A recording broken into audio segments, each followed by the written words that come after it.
Ladies and gentlemen, welcome to Lisner Auditorium. We would like to remind you that the taking of photographs and the use of recording or filming devices are strictly prohibited. We also request that you turn off all mobile devices. Thank you.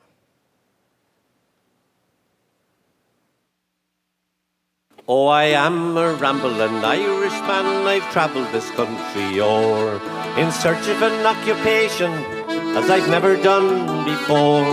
I made a resolution, and I think it's a very good plan, for to travel to America and view that foreign land. When I landed in Philadelphia, the girls all jumped for joy. Says one unto the other, now there goes an Irish boy.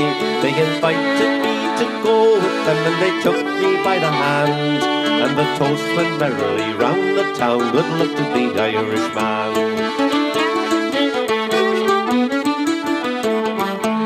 Well, I've been in Philadelphia not more than a week or so, when I made a resolution some other place to go. With me knapsack on me shoulder, me shillelagh in me hand, I set out through Pennsylvania like a rambling Irishman. And I travelled through Bucks County, out there among the Dutch. But as for conversation, well, there wasn't very much. But I, with signs and signals, gave the girls to understand the courage and the nature of this rambling Irishman.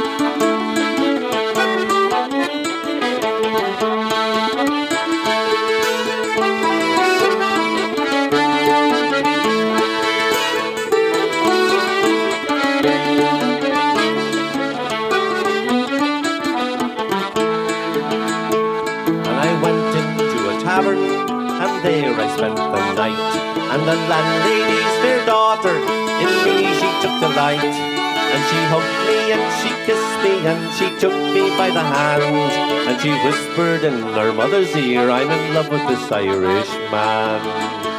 Oh daughter, dearest daughter, what is this you are going to do?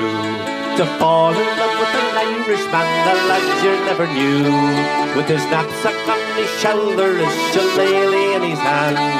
Ah, mother dear, I'd roam the world with this rambling Irishman.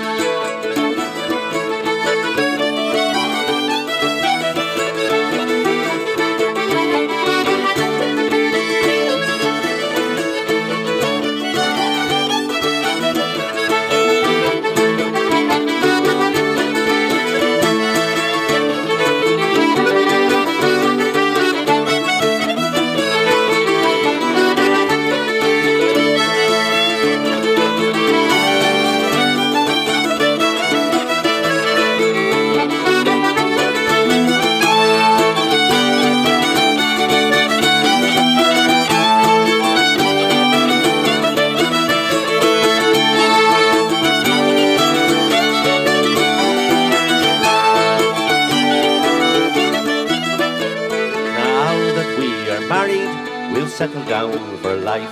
We're as happy as two turtle doves, me and me darling wife. I work for her and I toil for her and I do the best I can, and I'd never make her rue the day she married an Irishman.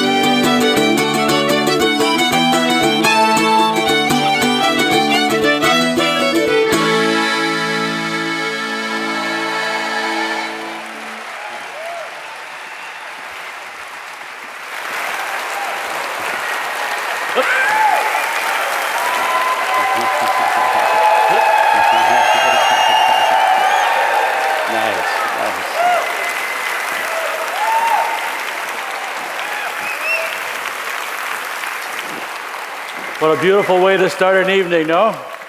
That was a traditional song, The Ramblin' Irishman, along with Liz Carroll's The Diplodocus, performed by 2016 National Heritage Fellow Billy McComiskey on the button accordion.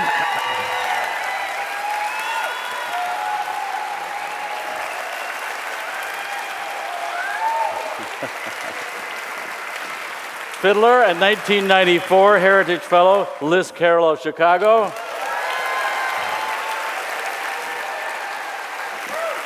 and octave mandolin player and 1999 Heritage Fellow Mick Maloney of New York City.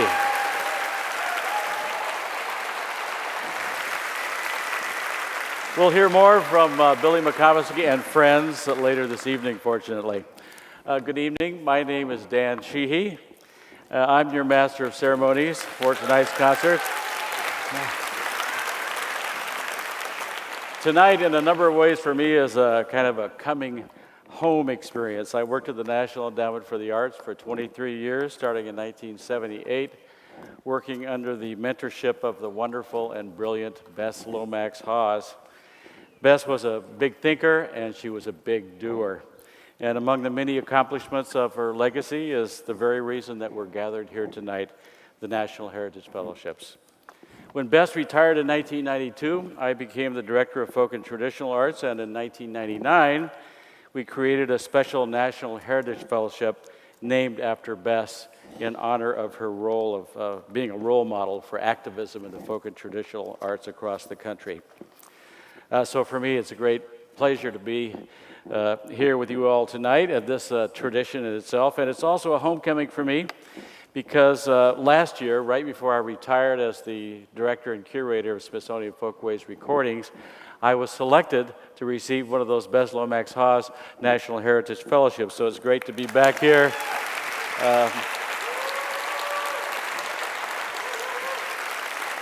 Great to be back here with you, actually, and as well as in the presence of fellows.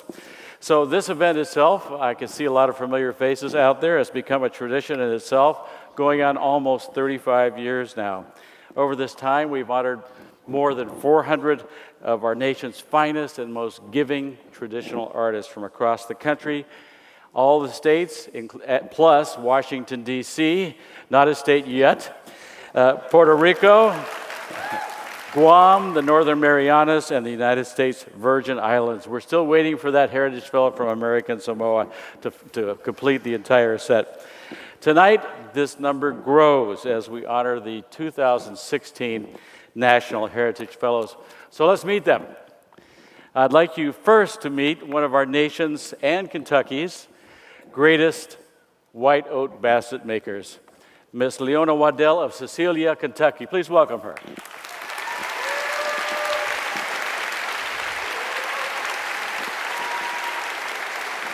Hello, Miss Waddell.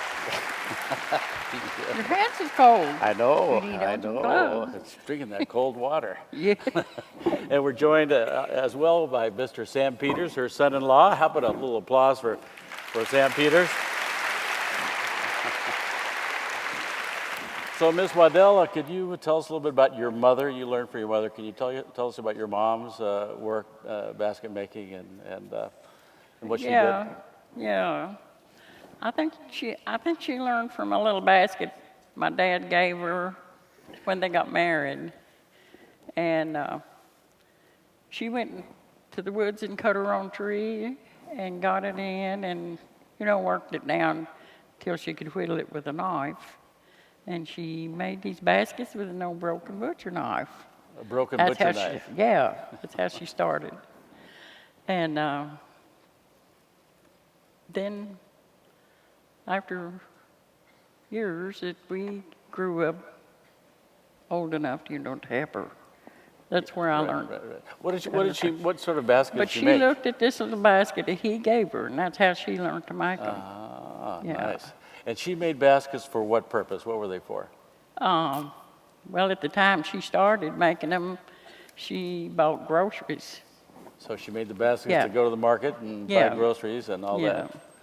And the merchants would buy them all up from different people, and then they would eventually send a truckload to Indiana and sell them. Yeah, so they sent them out and people buy them other places too. Yeah. So what are they used for now? Who buys? They use them now? What are they used for now? Who buys those baskets Well, they now? mostly use them for souvenirs now. For souvenirs. Yeah. Yeah, right. So they don't take those baskets to the market, I guess, to buy groceries. Oh no. Yeah. No. No, I just make them by orders. I get people orders them. Yeah, then you and send them out. Yeah. That's the way I make mine. Yeah, great. We have a video here. Could we take a look at the video? Sure. Pretty short. I always felt like if it's worth doing, you do it right. Years ago, baskets were first created, like most places in America, for utilitarian uses, carrying things from the field, carrying things to market, that sort of thing. Each of Leona's baskets carries not only the mark of her hand, but also her life story. I think when Jerry was a baby, I made market baskets at that time. And I think the most I got for a basket was 65 cents. Leona has generously given of her time to anyone who has been interested in learning about the white oak tradition. You can learn as long as you have somebody kind of guide you. You can learn it yourself. I pay close attention to what she tells me and what she shows me, and follow her direction, her supervision. As in everything else she does, it has to be perfect. And she'll settle for nothing less. When I talked to Sam, he said, well, you know, there's more to this than meets the eye. And if you work under her, it will be perfect or you will rip it out.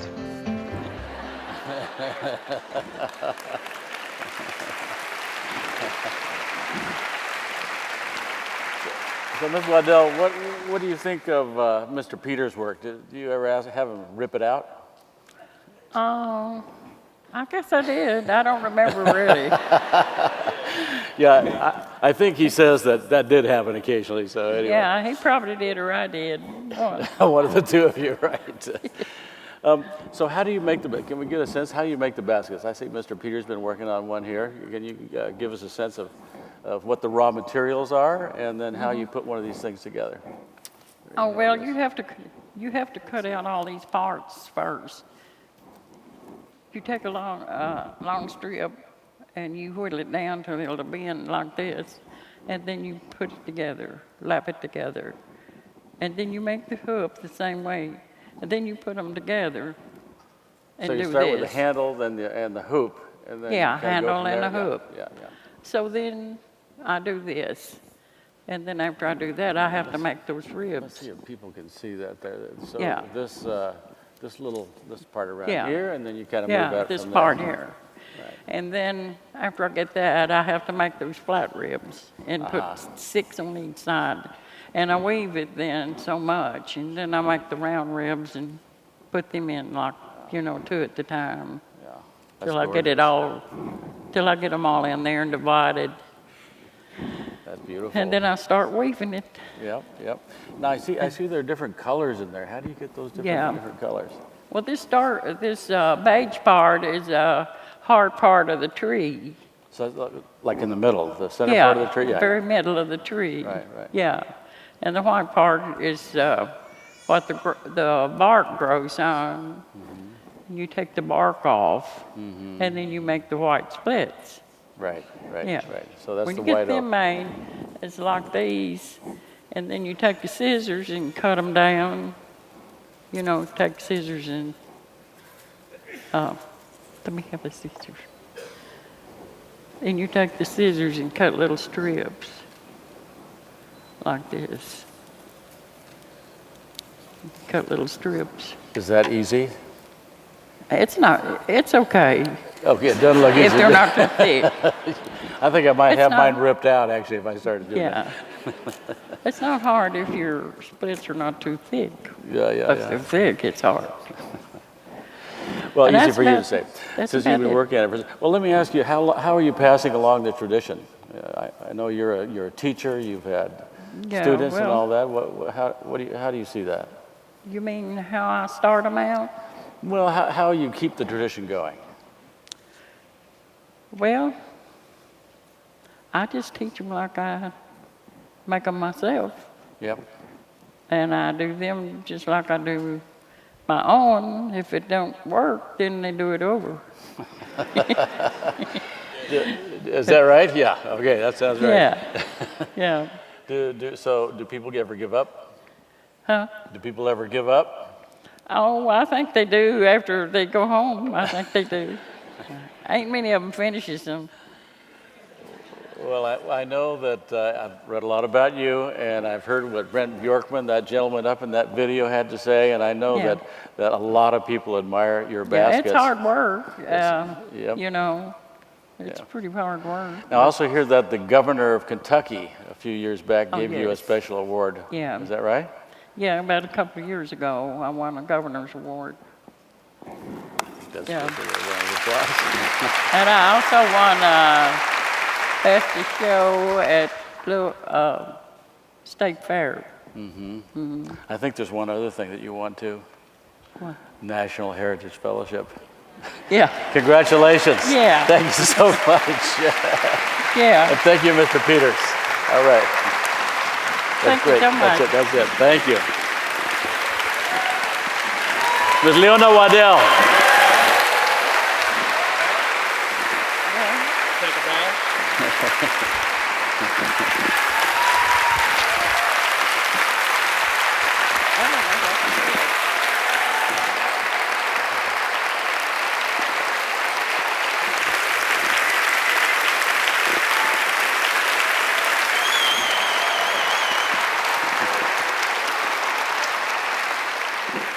Thank you all. Now it's my extraordinary pleasure to introduce to all of you the chairman of the National Endowment for the Arts, our National Endowment for the Arts, Jane Chu. Please welcome him. Thank you, Don. Thank you. Well, good evening and welcome to the 2016 National Endowment for the Arts National Heritage Concert.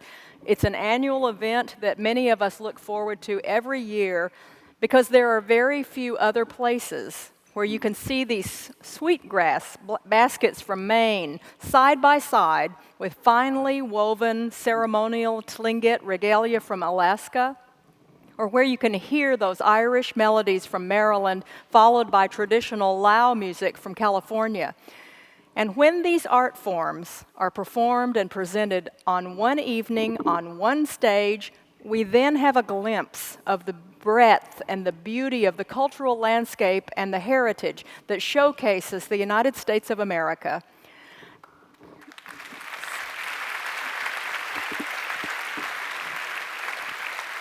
Our NEA National Heritage Fellows are stewards of these traditions. They've mastered their craft, they're dedicated to teaching these traditions to the next generations, and they know how to honor their heritage while at the same time letting their own creativity take flight. And this evening's honorees not only preserve the heritage of their own communities, but they are ensuring that all of us have a richer, more meaningful place to call home. So I want to thank the women and the men we celebrate tonight for sharing their gifts with the wider nation, and through their artistry and through the support of all of you here this evening, we're showcasing the voices and the stories in America so that all communities can be celebrated and nurtured and advanced. So thank you very much and have a wonderful evening.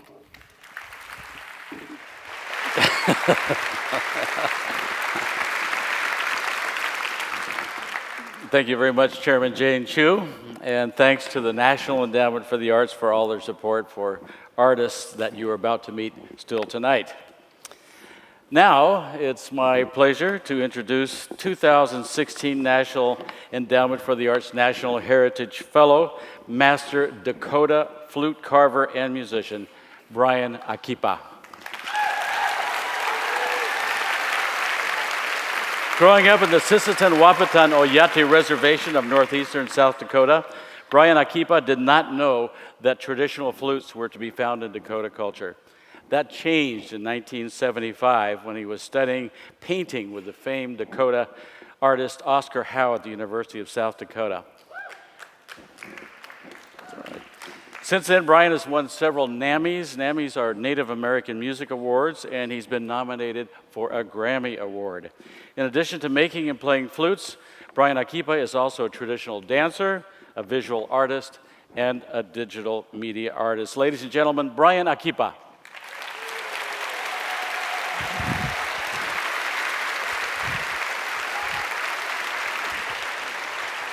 Bryan. Congratulations, Bryan. Oh, thank you. Thank you. Tell me, how did you feel back in 1975 when you first saw a flute, a Dakota flute? First, just a little bit how I met Oscar Hall. My Aunt Blossom introduced me to him when I was in about the 6th grade, and she took me to a studio, and I met him for the first time.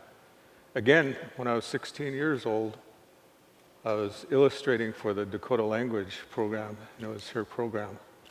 And I went to a studio and met him. And so when I was graduating from high school, I talked to him, and I was planning to study painting under him. And he was working on a painting, he was doing his research. And he called me to his desk and he asked me, do you ever go duck hunting? And I said, yeah. So he said, how do the ducks lift up off the water? And he said, they just lift straight up. And he had different things on his desk, and one of the things was a Richard Fulbull Drake mallard head flute. And I just kept staring at it and wondering what this was, and I became so interested and so excited to see that we had something like this in our culture. And he let me study it. I drew it and I measured it and puzzled out however I could to make one, because I wanted to play it and I wanted to have one. And the feeling was just exciting. And just I was totally absorbed with what this flute is. And I think I was feeling some of the energy that the maker put into the flute. And you could feel some of those things the way they make them. Now that was a mallard head flute, like this one, right? Yes. What's the significance of the mallard head? The different birds that I've seen carved on here are the crane, the meadowlark, the mallard duck, and also the only animals I've seen were the elk and the bear. And they all have their own meaning. And this mallard head symbolizes when they fly in a V formation, the very first one, and is the leader. And so it's a type of leadership. Leadership symbol. Bryan, what are you going to play for us? I'll play for you this original, very first flute song. This song goes back to the origin of the flute. And the Dakota don't say how long ago this was. What they do is they put events in a continuum and place the events in order.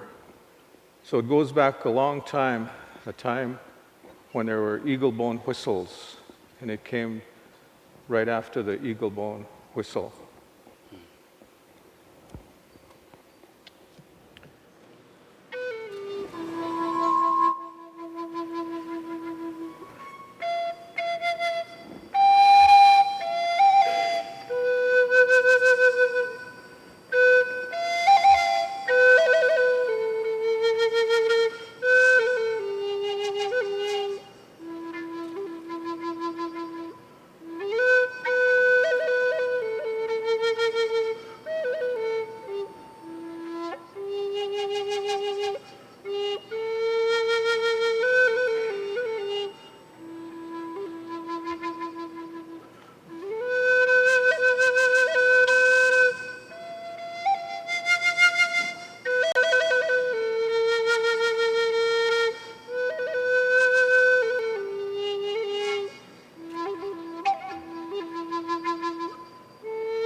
Bryan, tell us can you tell us, give us a sense, what are you feeling or what are you thinking when you play that song right there?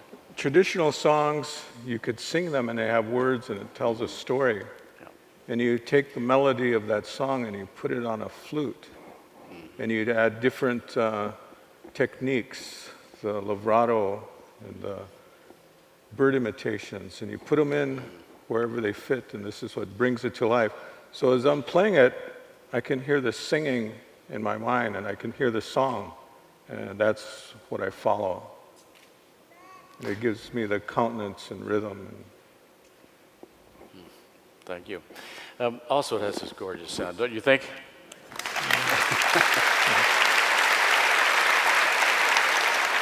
And I understand that there's something very special about how this flute is put together that makes that sound. Can you explain that to us or show us? You have some other flutes. You made all these flutes, right, Bryan?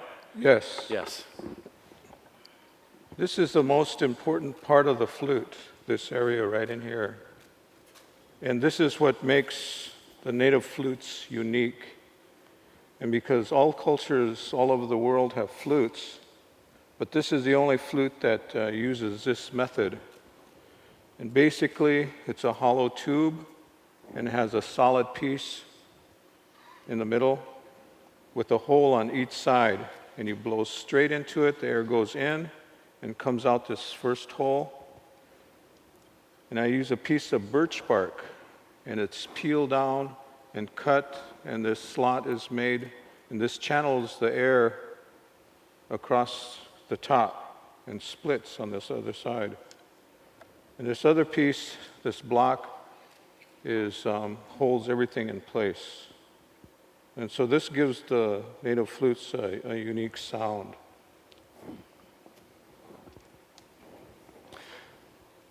Then you tie it together with that piece of leather.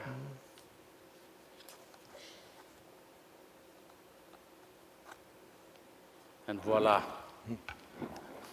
The Bryan Akipa flute. Now, you have a lot of designs.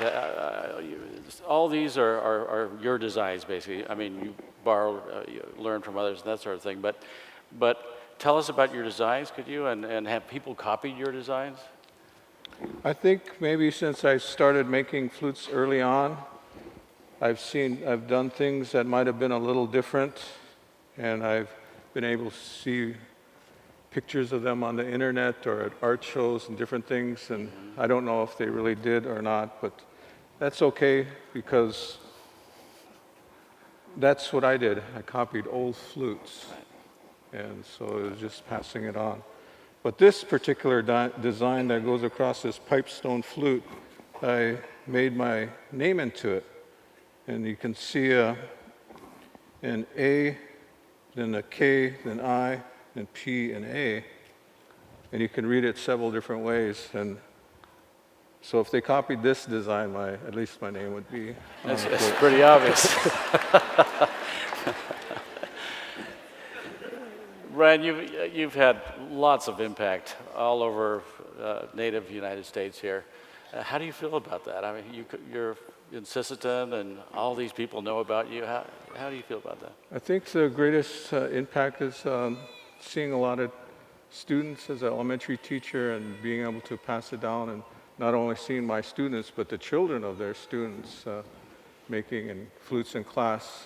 But for me personally, it was kind of at the beginning of when I started playing, and I used to traditional dance and go to powwows, and a lot of the powwows are in remote areas. And I would get up early in the morning and I would play for the people that are camping there.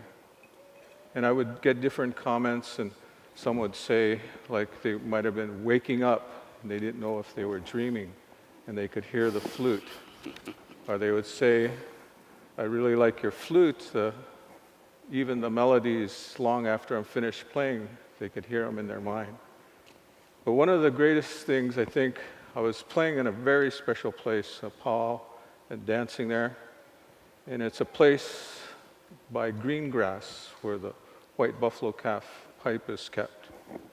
And it's a place called Red Scaffold in Cherry Creek. and some of the most traditional people live there. And as I was playing early in the morning at this powwow, and I was just sitting there, and suddenly 3 or 7 elder men came, and they all sat around me, and they all sat in a circle. And I didn't know what to think. I started to get a little nervous. So the only thing I could think is, well, I'm just going to play all the songs I know and do what I usually do. These old guys are kind of intense, but but I was feeling it. And so I played, and when I was finished, they all shook hands with me and complimented me. And one of them, he said, that's the way the flute is played. That's the way it's supposed to sound. And this was one of like a test for me. And this was how I knew that I could play the native flute. And so just impact on people and getting the feedback, I think that's the greatest accomplishment. Well, I think you've had some impact here, and I think you've gotten pretty good feedback, yes, so far? So, if I may, I'd like to shake your hand. Congratulate you once again on getting the National Heritage Fellowship, and also thank you for what you've given to so many of us here in the United States and beyond. So thank you so much. And just one more thing, too, is this is a traditional instrument and it's traditional music. So this whole journey with this flute has been a cultural experience for me. And if it's not passed on, our youth, the younger people, won't be able to have this cultural journey with this flute. It might be something else. It might be a musical journey or different things. So we're closing a door if we don't help that happen. So thank you for helping that happen. Bryan Akipa. Okay, thank you.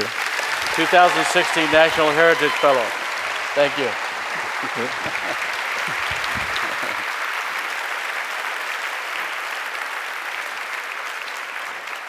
And now I'd like to introduce to you this year's Best Lomax Haas National Heritage Fellowship recipient. His name is Artemio Posadas from San Jose, California.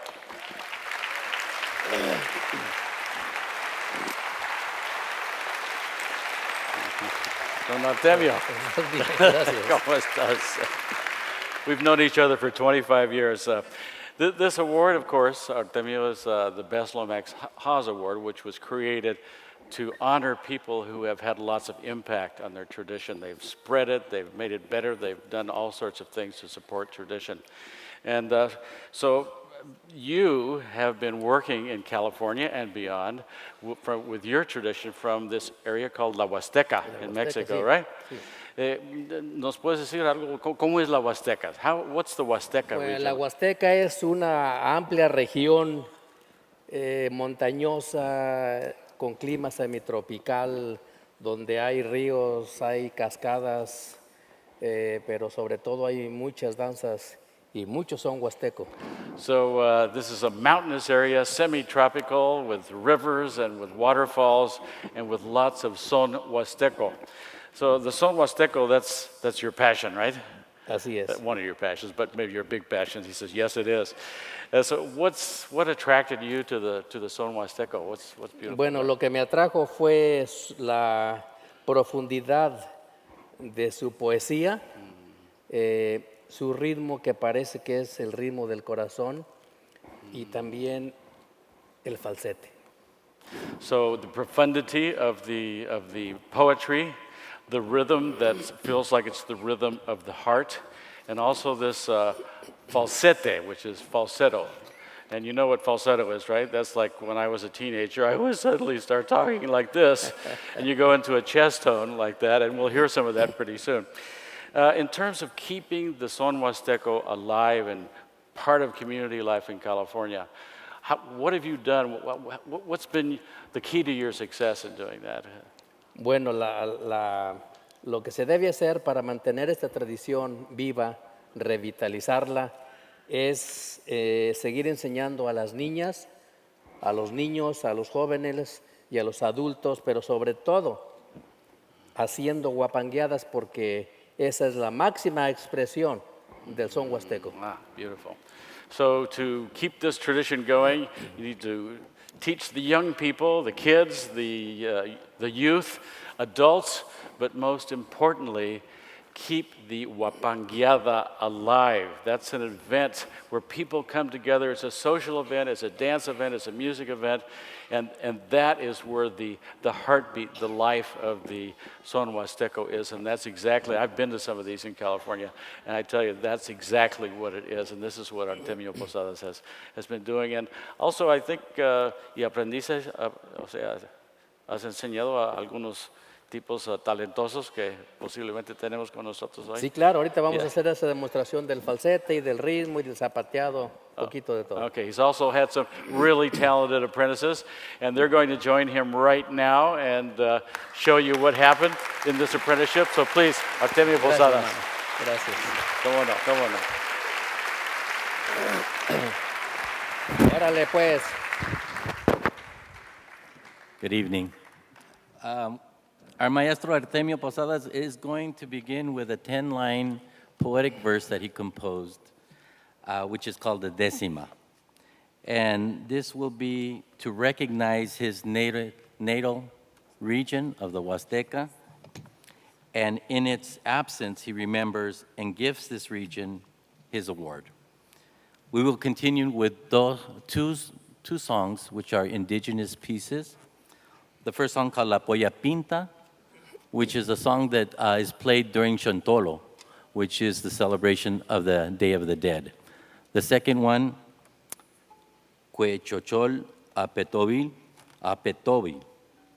which is often played during the fiestas patronales or the patron saint days, feast days. And it's a song that kind of talks about the beautiful regalia that the indigenous women who participate in the dance and in the celebration that they wear. Huasteca que diario nace sobre la mar del oriente, déjame besar tu frente mientras escuchas mis frases. Hoy te pido que me abraces porque nostalgia sentí. Y aunque tú no estás aquí, en mi corazón te alojo y del premio me despojo para entregártelo a ti.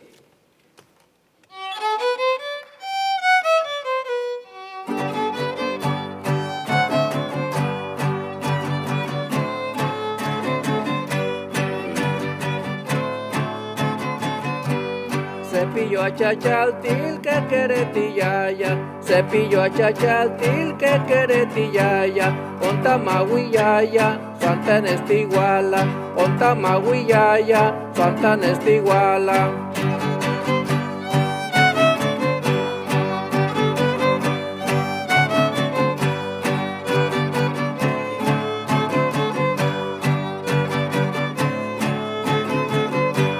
Cepillo a chachaltil, guancello chichiltil, cepillo a chachaltil, guancello chichiltil, guanon tamayawi, santa nestiguala, guanon tamayawi, santa nestiguala.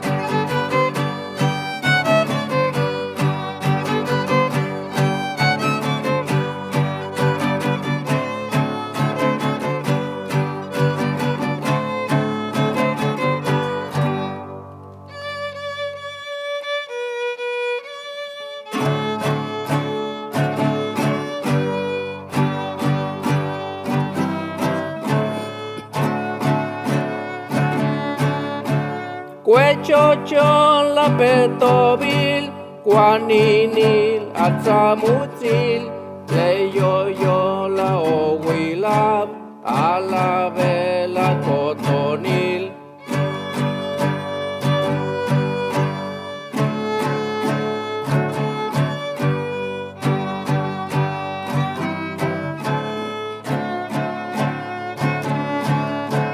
Chucuchi cada yemil, oyiyi la timail, leyoyo la niyohil, motzitzi la gabil.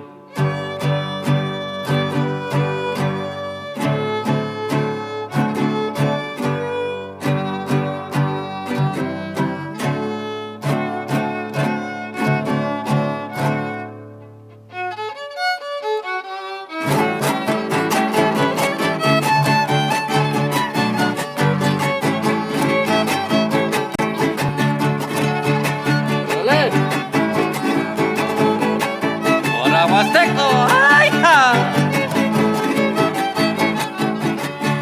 Los versos son como flores en mi huasteco vergel, en mi huasteco vergel. Los versos son como flores. Los versos son como flores de mi huasteco vergel, de mi huasteco vergel.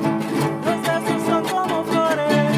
Canto a damas y señores, también le canto a Daniel, también le canto a Daniel y a todos los ganadores. ¡Órale! ¡Epa!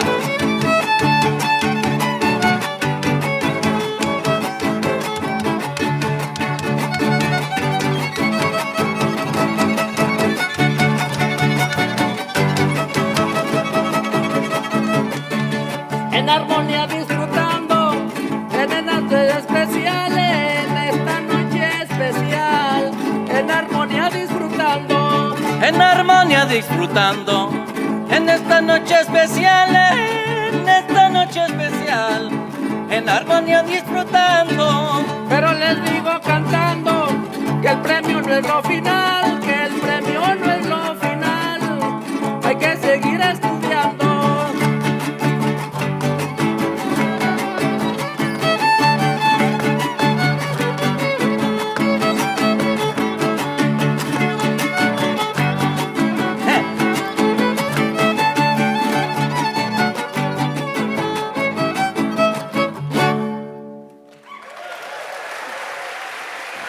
Thank you. Muy bien.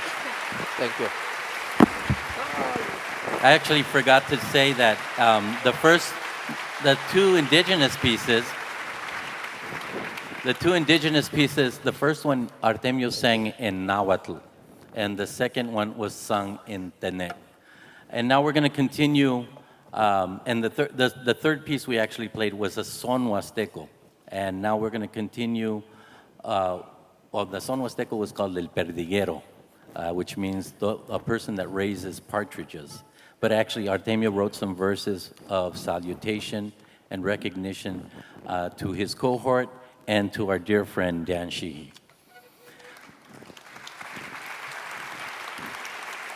Thank you. And now we're going to continue with featuring Artemio on the violin with a son called La Petenera. And this is about the maritime lifestyle of traveling the sea and encountering entities like the siren.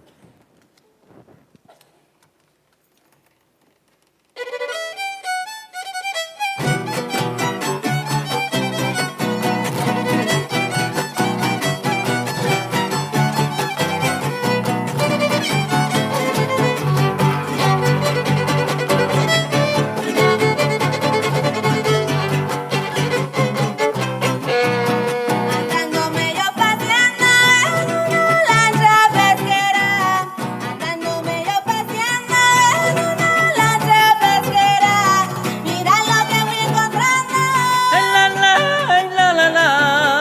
mira lo que fui encontrando debajo de una palmera, dos sirenitas cantando en la petenera.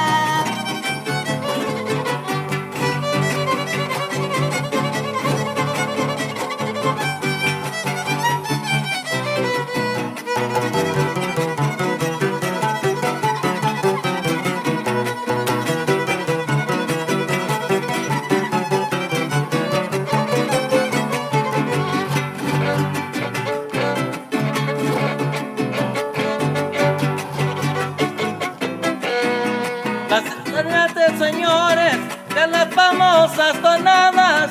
La petenera, señores, de las famosas tonadas. Yo le canto a los lectores. Ay la la, ay la la la. Yo le canto a los lectores y a las personas señaladas. Yo le canto a los mejores como mi maestro Posada.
On behalf,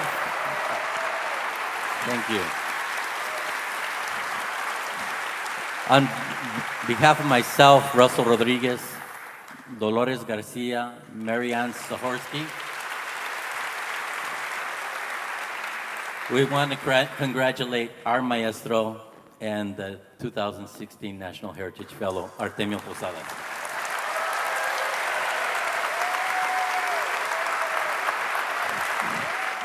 Artemio Posadas with the son Huasteco from La Huasteca and from Northern California. Y gracias por el verso. Thanks for the verse. A passionate advocate for preserving ash and sweetgrass basket-making heritage of the Wabanaki tribes of Maine. That's the Maliseet, the Micmac, the Passamaquoddy, and the Penobscot tribes. Theresa Secord is a master Penobscot basket maker, still using the basket molds that she inherited from her great-grandmother to shape her art.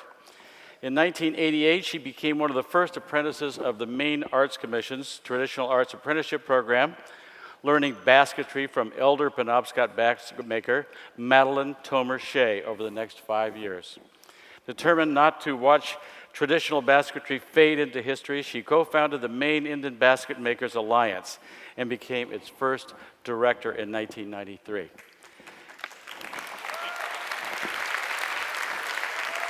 And there's more. Under her leadership, the Maine Indian Basket Makers Alliance is credited with lowering the average age of basket makers in Maine from 63 years old to 40 and increasing the numbers of weavers from 55 to 200. So please welcome Theresa Secord and her niece, Shannon Secord.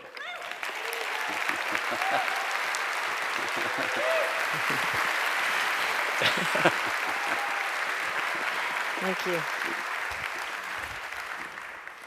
Congratulations. Thank you very much. Great to have you here. You said it all, so I don't have to I say said it anymore. all right. I don't think we can say it all in weeks if we had that sort of time here. Now, you were trained as a geologist, but then in the 1980s, you changed your life path to basketry. What can you tell us about that? How did that happen? Well, I was working for Mobil Oil in California as a geologist in the early 1980s after I received my master's degree, and I thought that was going to be my career. But our tribe the Penobscot Indian Nation, had just received 300,000 acres back in Maine from, at that time, the largest land claim settlement in the nation. And so they called up all of the geologists, lawyers, foresters, of which I was the only geologist, obviously, small tribe of 2,000 people, and went to work for the tribe as a staff geologist. But soon, I became really distracted by the basketry, and I always had an interest seeing that my great-grandmother was a weaver. Mm-hmm. So I met my teacher, Madeline Tomer Shea, who you mentioned, and worked with her for 5 years. And sadly, when she passed away in 1993, she would become known as the last person born speaking the Penobscot language. So the language passed away when she did. And so she was really determined to have me pick up the basketry and try to carry it forward. What was the state of basketry back in the 1980s when you started? It was pretty dire, and I was surprised. Again, coming to live and work on the reservation, there would have been so many basket makers and signs at everybody's houses, basketry here, and our reservation was really known for the basketry. But by then, there were fewer than a dozen of us statewide who were learning to weave these traditional baskets who were under the age of 50. And lack of access to materials, the ash and the sweetgrass, young people not being interested in learning the tradition, and the materials were really difficult and low prices for the basketry. Now we have some historical photos here. Can you tell us a little bit about them? Yes, this is my great-grandmother selling her baskets on the Penobscot Reservation at Indian Island, Maine, around 1940. And I love this photo because it shows her practicing native sovereignty as a native woman, and also economic self-sufficiency. Tribal people in Maine, the Wabanaki people, have been plugged into the tourism economy for about 200 years.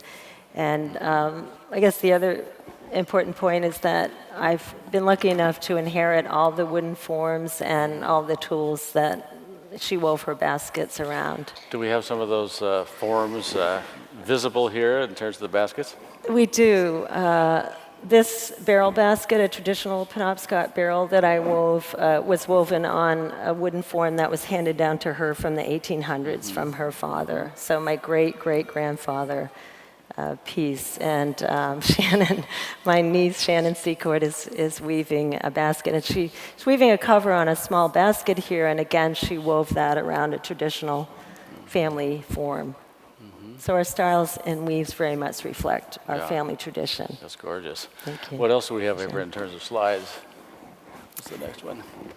This photo is of a business card, the family business card from the late 1800s. And so again, it's my great-great-grandfather's business card. And making that connection with our tribe, the Penobscots, and the Indian Island, Maine. I see it says New London, Connecticut out there. The summer location, apparently, for the family business in the 1800s was at the coast in New London, Connecticut. And again, that's also where they could market the baskets, plugging into the economy, the tourism. Yeah, right. And the next slide? This is a 4 generations photo. I'm the baby there being held by my great-grandmother. So I would be the next basket maker. So that's the basket maker holding the basket maker, and also my mother and grandmother. So the photo also graphically shows how the basket weaving traditions had skipped a couple of generations in all of the tribal families there in Maine. Yeah. Until now. Until now. And so I'm here as living proof. And my niece Shannon Secord, proudly, age 21, proudly carrying it on. And we're hearing her daughter Nokomis, age 1, in the audience. Cheering her on. She's been saying mama for the last 5 minutes. Well, and she doesn't understand. She started cheering at just the right moment. The Maine Indian Basket Makers Alliance, you were instrumental and you really launched that. How did that happen?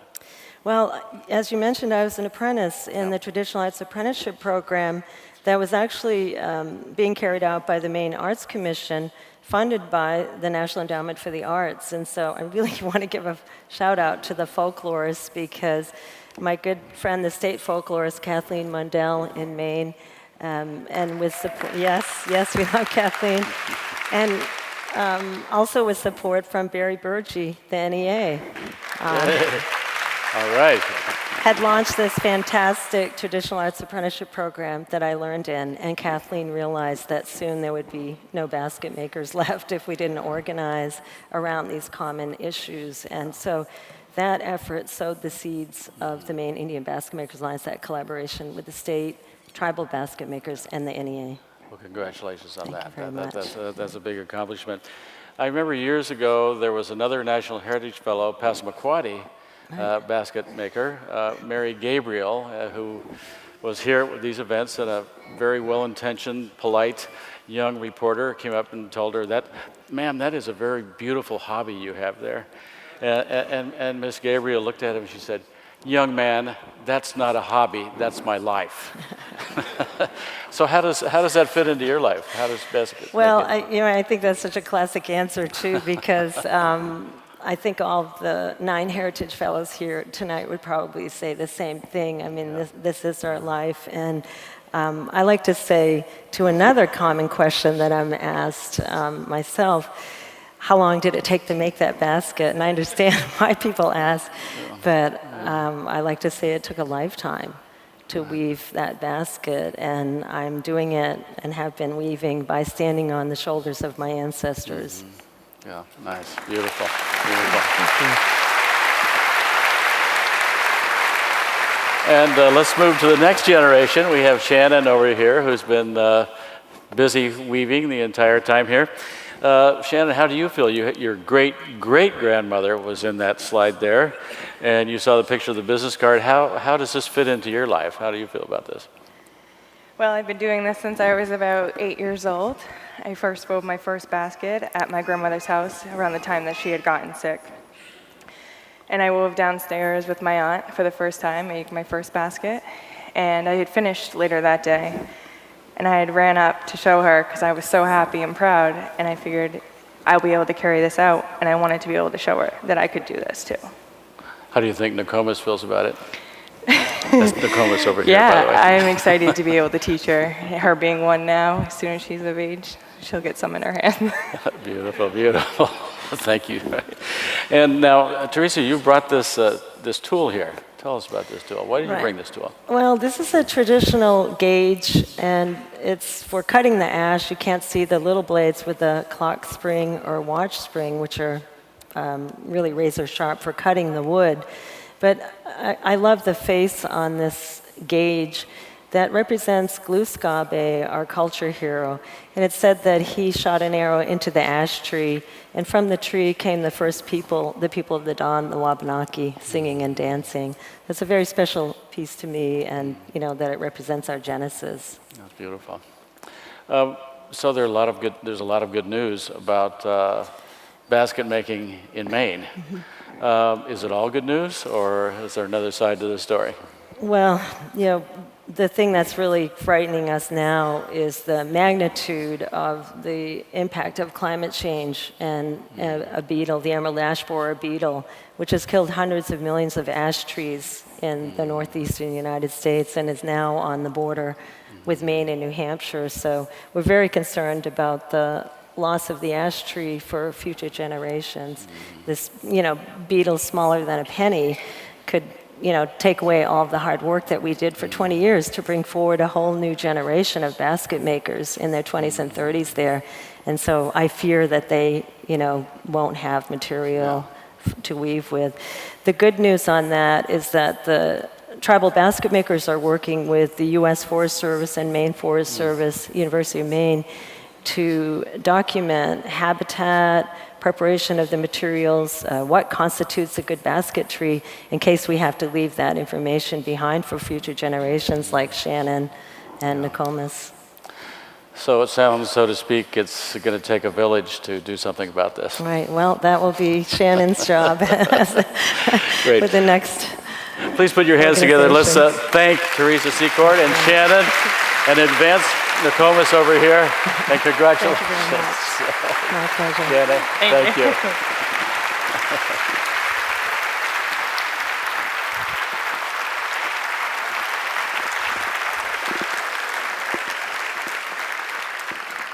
And Nokomis, you can cheer on the rest of the Heritage Fellows here too, if you like.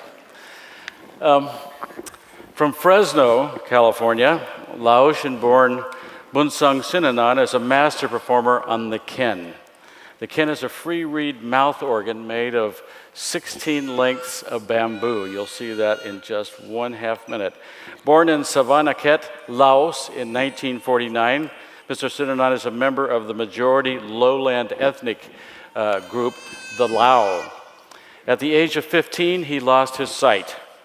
And that same year, he started learning the khaen from village elders, including his uncle. He came to the United States decades ago as a refugee during the time of war, the Pathet Lao, and re-education camps, settling in Fresno. Today, Bounxeung has more than 100 students scattered throughout the United States and Lao communities. Ladies and gentlemen, please welcome Bounxeung Synanonh and his translator, Sunny Somich Chavongsa.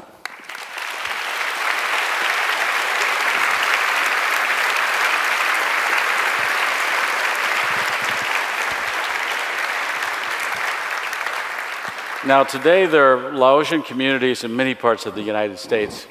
And where there are Laotian communities, the khaen is very much in demand. So could you, through your translator, Sunny here, tell us about the khaen. What is the khaen? ในปัจจุบันนี้มันมีประชาชนลาวอาศัยอยู่อเมริกาอย่างหลวงหลายเจ้าสามารถอธิบายเกี่ยวกับแคนได้บ่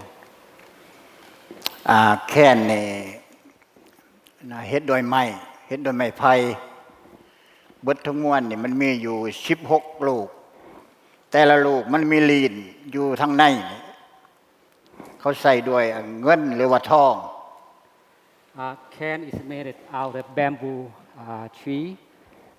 Altogether, it has 16 bamboo pipe.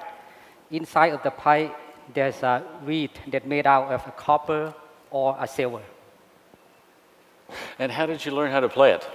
We know about your uncle, but how else did you learn how to play the khaen? เจ้าเฮียนเป่าแคนนี่ด้วยวิธีใด เฮียนนำลุง I learned it from my uncle. And from the radio, from other places, from other people or players? เจ้าเฮียนนำวิทยุได้บ่ เฮียนนำวิทยุแน่ Yes, I learned from the radio. Okay. I think a lot of people are waiting to hear what this sounds like. Am I right about that? Could we ask you to play something for us?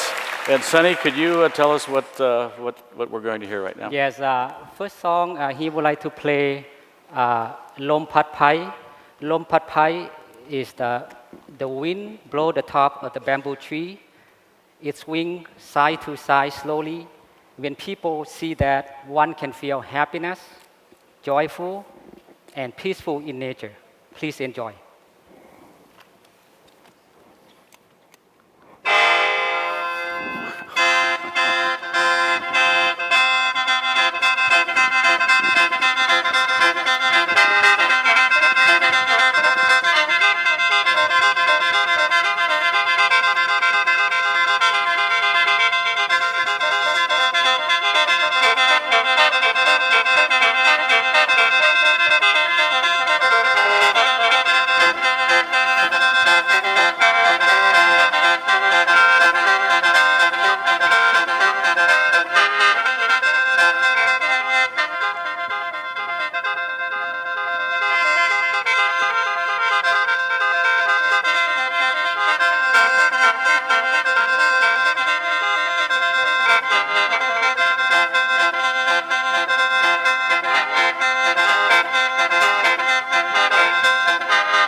That is one beautiful instrument. Some of you may have seen on the video there are holes and a lot of fingering going on here. But Mr. Synanonh, what would you say is the most challenging thing about learning how to play the khaen? การเป่าแคนนี่สิ่งที่ยุ่งยากที่สุดแม่นหยัง อันยุ่งยากที่สุดแม่นใส่ลมออกมาจากท้องและก็หันลีนพร้อมโดยลม The most important is to try to produce enough air from your stomach in order to inhale and exhale through the instrument. And at the same time, it's rolling your tongue while playing. What do you think? Inhale and exhale and roll your tongue. Now, I saw one time in rehearsal that you did something to sort of show that without the instrument. Can you ล show องเฮ็ด that? ตัวอย่างให้เบิ่งดู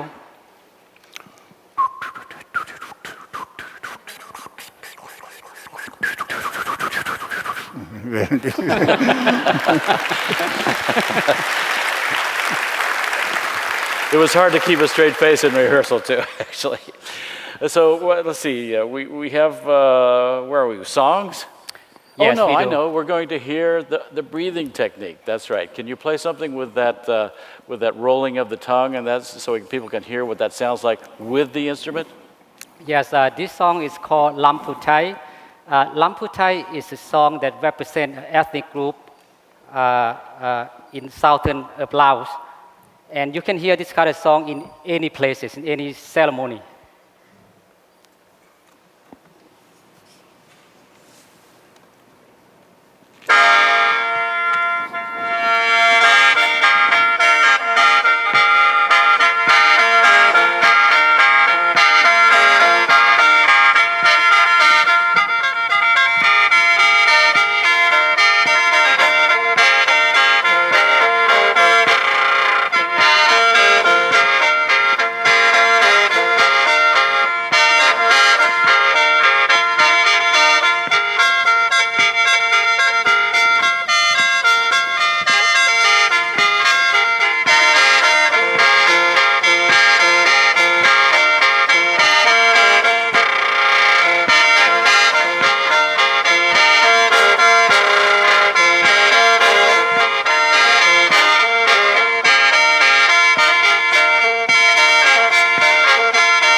Very nice. Very nice.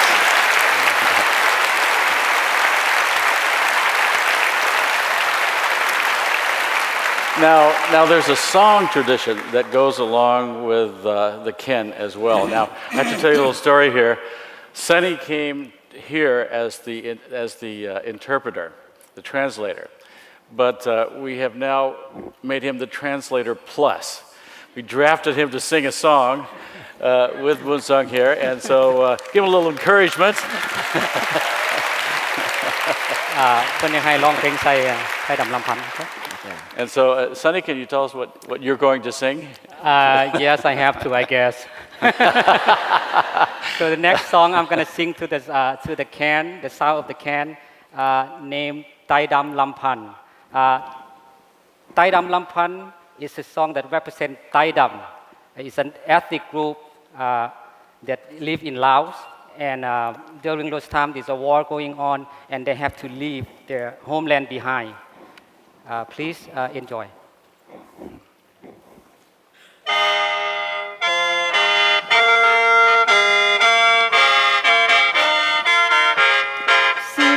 ปีที่ไต่ห้าวห่างแดนดินจงเอ็นดูหมู่ข้าน้อยที่พลอยผักบานเฮาคนไต่ย้ายกันไปทุกถิ่นทุกทางจงหักกันเนื้อไต่ดำเฮานะ15 ปีไต่ดำเฮาเสียดายเดเมืองเฮาเพแสนเสียดายผู้เจ้าเสินลาเฮือนเคยอยู่ผู้เคยนอนต้องจรจำลาป้าให้ป้านาน้ำตาไตไหล15 ปีไต่ดำเฮาเสียแดนเมืองเคยหงเหืองหมู่ข้าน้อยอยู่สุขสบายลุงแก้มตา ได้สั่งสาบ้านเมืองไว้ให้บัดนี้จะกายตายเสียได้เด้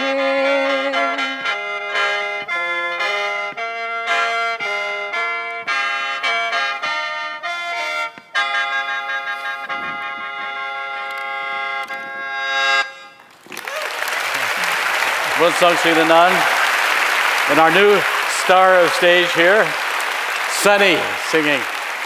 Bounxeung, thank you so much. Congratulations, and thank you for making American culture all the richer. Thank you. Bounxeung Synanonh with Sunny Samchit Vongsa.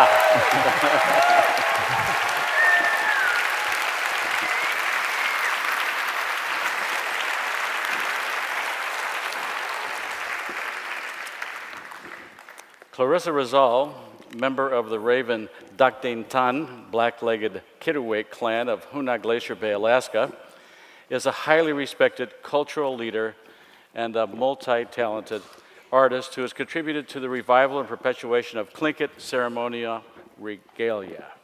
Clarissa Rizal not only creates fine textiles, which would be sufficient to guarantee her artistic reputation, but she also makes paintings, collages, and drawings that integrate the form-line style of historic Tlingit art with modernist visions, creating almost surrealistic, two-dimensional works of visual intensity and drama. Please welcome Clarissa Rizal.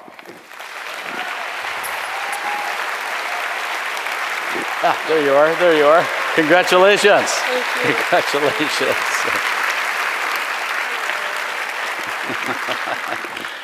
These robes are so beautiful. Can you tell us how you learned to make these? I learned how to start making the button blanket style robe, which is this one right here. I'll put it on later on. Basically, they were my first sewing lessons back 45 years ago with Harry K. Bremner Sr. out of Yakutat, Alaska. Mm-hmm. And I kind of went from there. That was my regalia making. Was it easy? This? Yes. No, actually, no. I didn't think so. Well, what's difficult about making these gorgeous things? These particular robes, they're not as difficult or time-consuming as a Chilkat robe. These robes, from the design to the cutout and the sewing and all the button work, might take a month.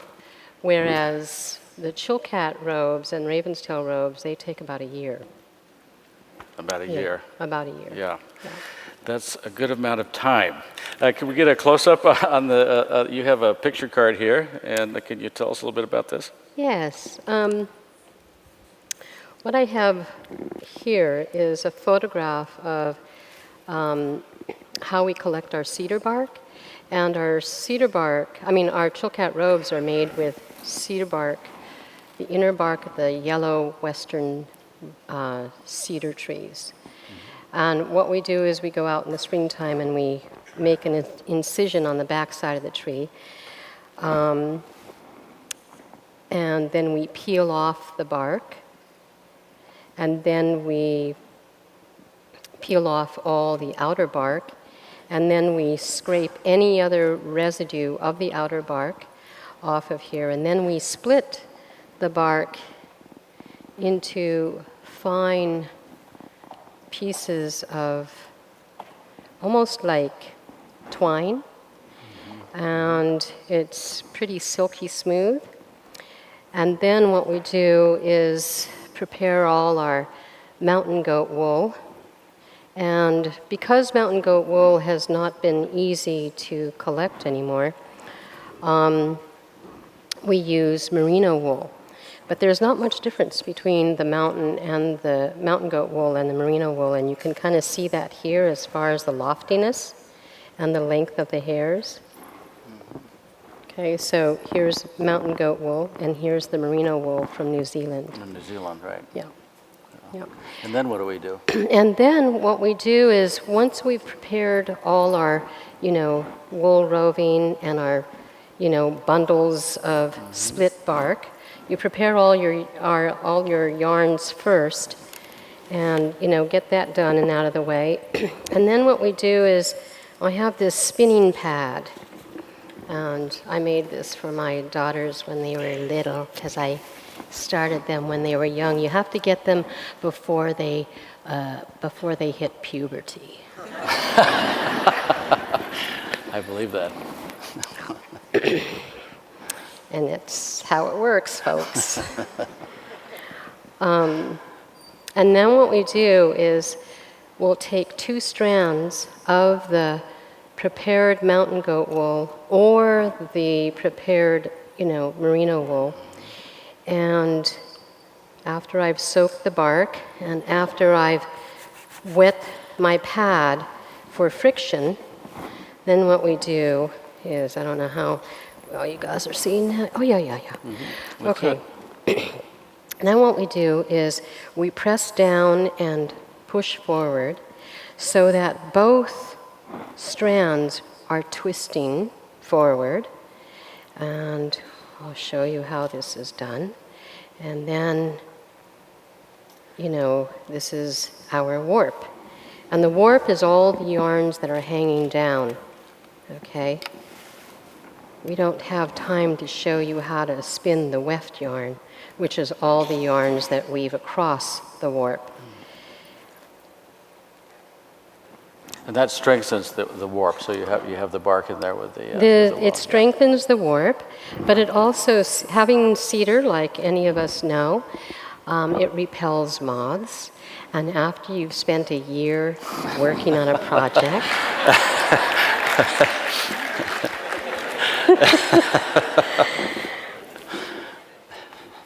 so you can kind of see that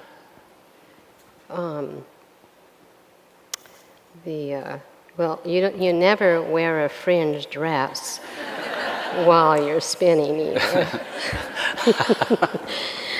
I generally do this on my bare leg or on a pair of jeans with this, nice, or leggings. So there we go. So that's how it starts. Yep. And that other is how it ends up, right? Yes. Yeah, terrific. And it takes about 1,000 yards of warp to create one full-size Chilkat robe. It's about 10 yards that I can spin on my thigh in 1 hour. Wow. I watch a lot of Netflix while I'm spinning.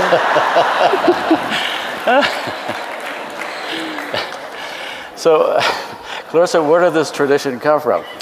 This tradition comes from the northwest coast of this continent.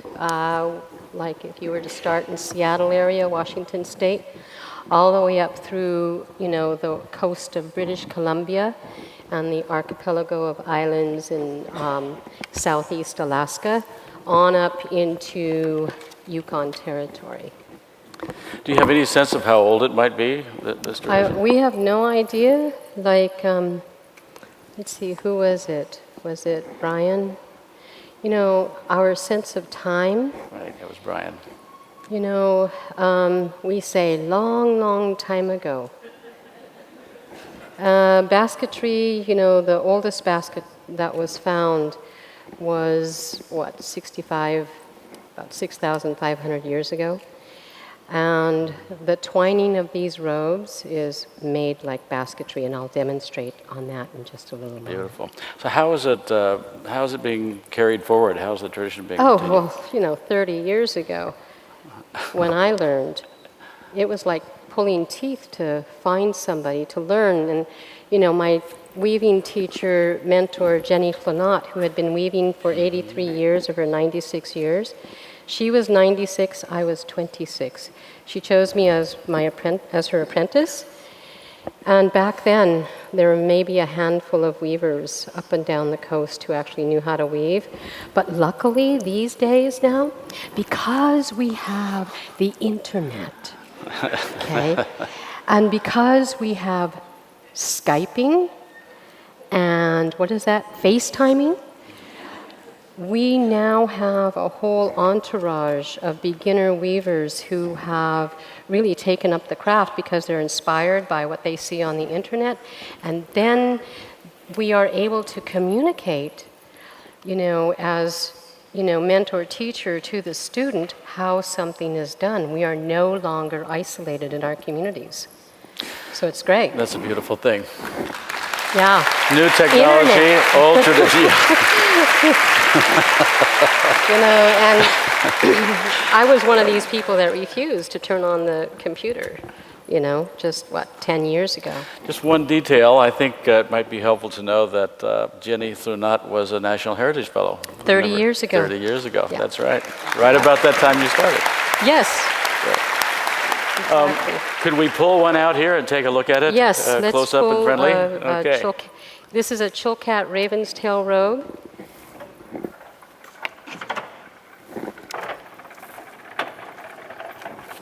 We call this robe Weavers Across the Waters. And what this is a collaboration of 50 weavers from up and down the Northwest Coast who have contributed a square, either that or helped weave the borders, or helped weave the braids, or helped sew the lining to the backside. I mean, it was quite an effort to do this, and it's done. So one of the things I wanted to show you is how we twine these robes. This is just one of the techniques, the main technique. Let's see, yeah, okay. So there's the front and back, there's the two strand of the twining like a basket. And then we go around 2 warp ends each. So voila. There we go. Nice.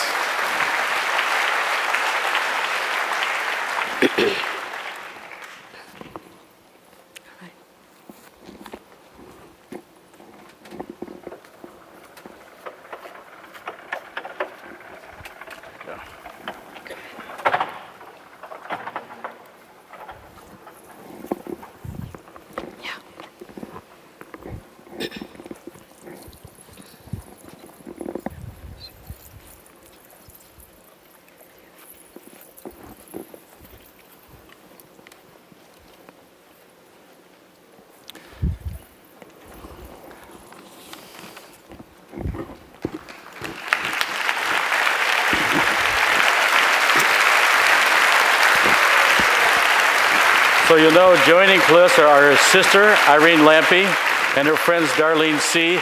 and Donna Beaver. The love song that we will be singing was composed by John K. Smith, who was the clan leader of the Raven Duckdane Ton people of Hoona, Alaska. Verse 1.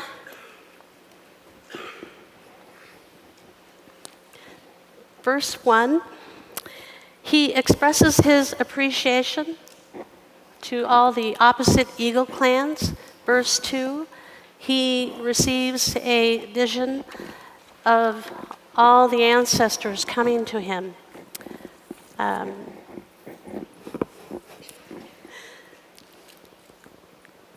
This song is collectively owned by the Duckdane Ton clan. However, I am what is called the caretaker.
Ladies and gentlemen, are we done now? 2016 National Heritage Fellow Clarissa Rizal, joined by Irene Lampy, Darlene C., and Donna Beaver.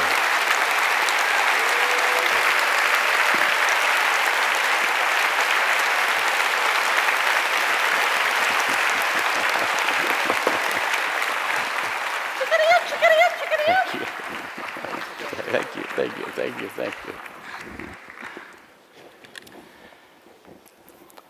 Now we go back to the future. Billy McComiskey is a world-renowned button accordion or box player and composer who was taught by the great Sean McGlynn, a master of the East Galway style of Irish traditional music. Also known as the Slieve Aughty style, named after the mountains that cross counties Galway and Clare. McComiskey explained at one point, the music is slower and steadier than other styles, and the tunes are extremely well thought out. It's stately music and very round, particularly the grace notes. Ladies and gentlemen, please welcome once again, Billy McComiskey.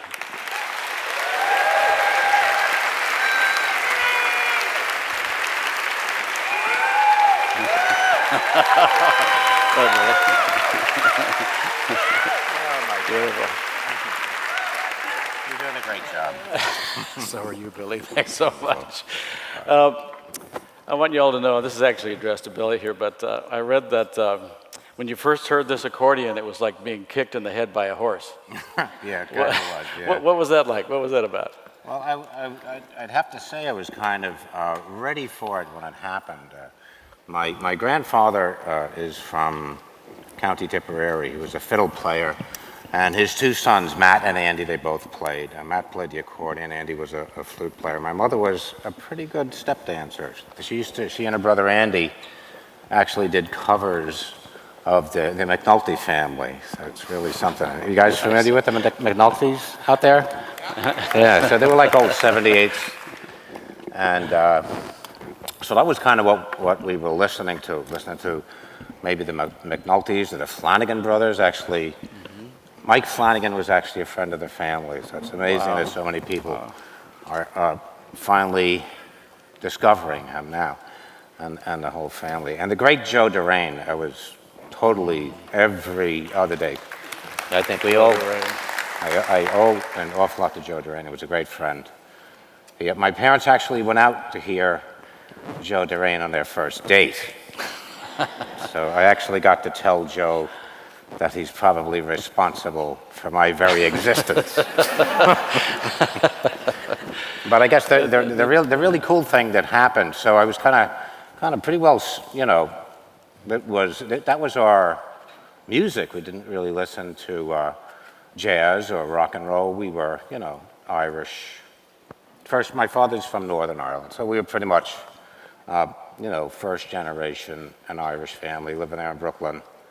But I went to the Catskills and I got to hear these great sleeve octave players that came out. They might have been from Tipperary or Galway or County Clare.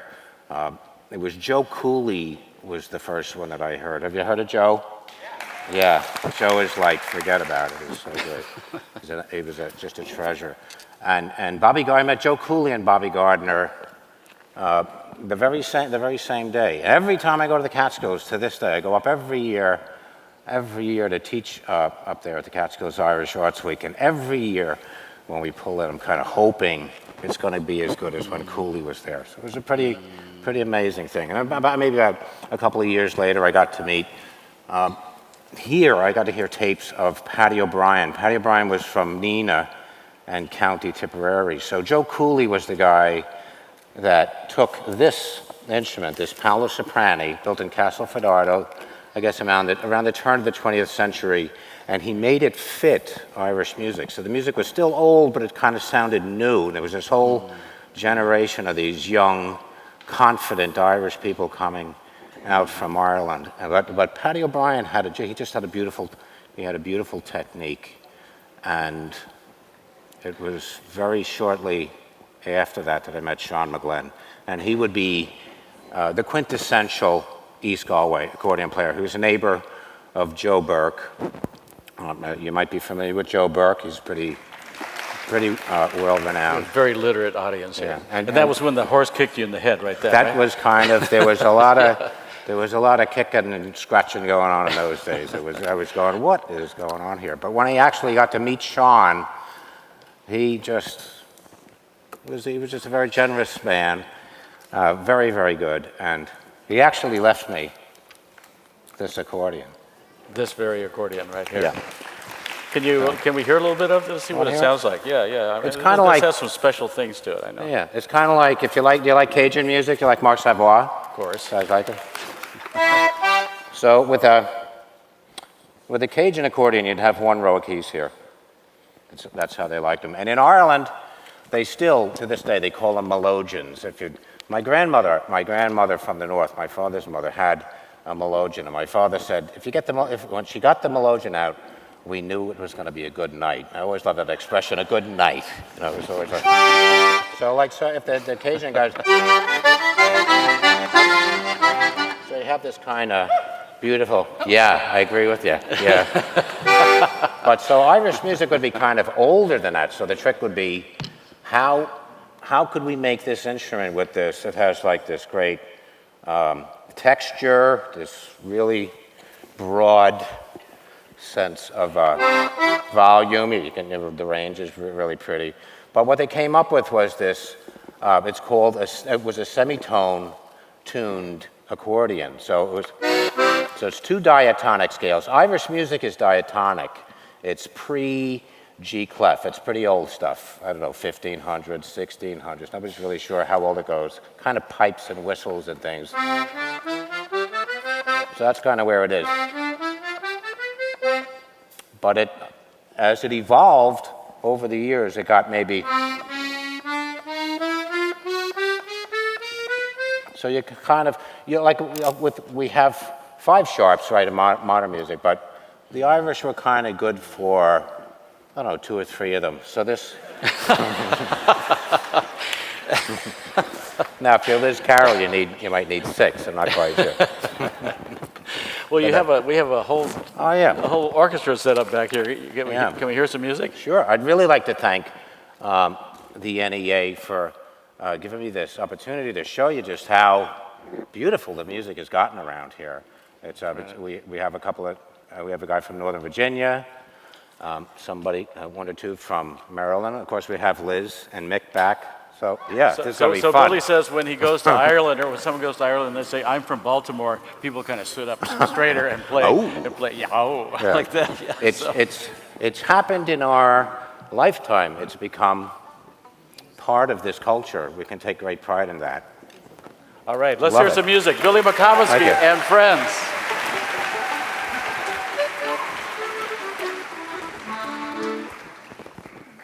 I mean, isn't this great?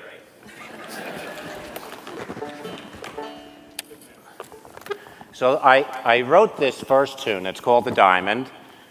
I wrote it for my friend Dan Isaacson. His grandmother escaped from Nazi Germany, and the single only thing she was able to get out of the country was a diamond.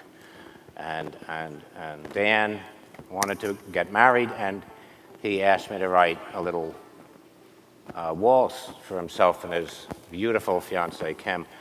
And I called it the diamond. There you go. He kind of had the stone mounted. I kind of look at it now like it's the music. This is our little gem here now. It's a beautiful little thing that's going on.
Thank you.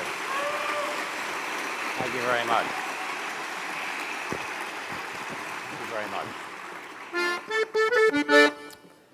Well, we'll play 3 reels for you. We're going to finish with 3 reels. I'm very honored to play them, very proud to play them. I've been writing tunes. Irish traditional music is a living tradition. There you go. And it's just alive and well, thank God.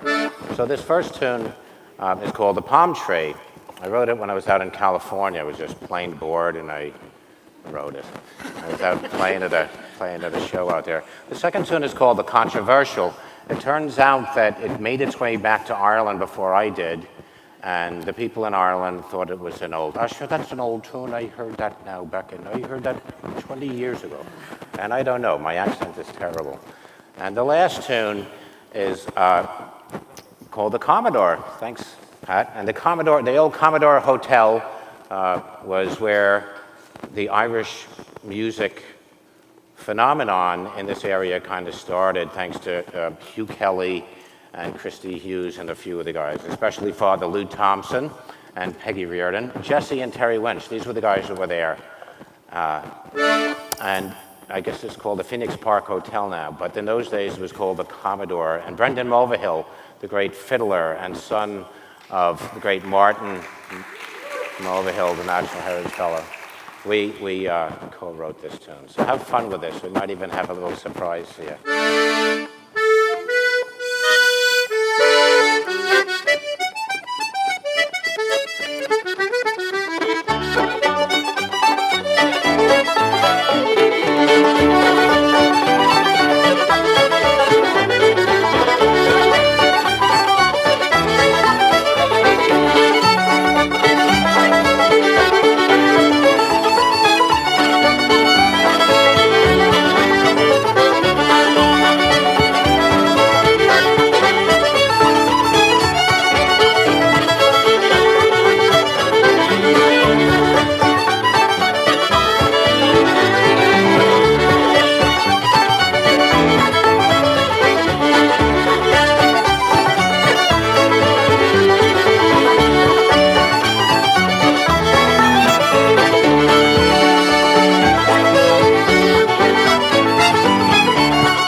Ladies and gentlemen, it is my pleasure to introduce Billy McComiskey's band tonight. My name is Myron Bretholtz on Bowron Irish drum, Shearsha DuBois on foot percussion, Maureen Berry on foot percussion, Donna Long on piano, Josh Dukes on guitar,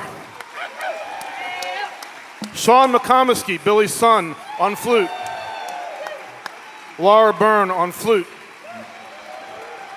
Peter Bryce on accordion, student of Billy's, Mikey McComiskey, Billy's son, on accordion, Pat McComiskey, Billy's son, on tin whistle, Dr. Mick Maloney, tenor banjo, Liz Carroll, fiddle, and the National Endowment of the Arts National Heritage Honoree 2016, our own Billy McComiskey on accordion. Can we take a bow, you guys? 1, 2, 3. Billy McComiskey and friends, and more friends.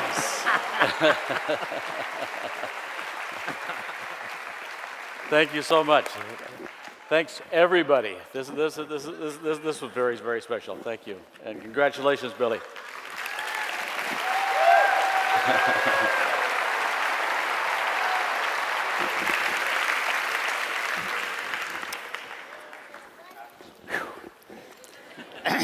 Mike Vlahovich is a master shipwright and third-generation commercial fisherman who has dedicated his adult life to the preservation of the cultural, material, and environmental heritage of fisheries of the Northwest and the Chesapeake Bay, both coasts. Ladies and gentlemen, please welcome Mike Vlahovich.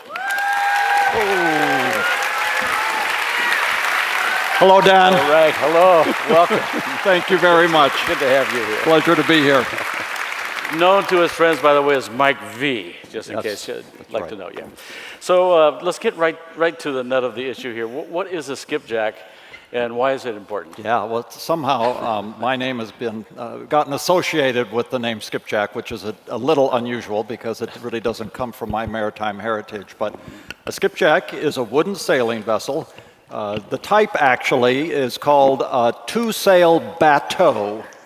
And these vessels have been built and have operated for maybe 150 years on the Chesapeake Bay to dredge oysters under sail power. And because of that, they have gotten the title of America's last commercial sailing fleet.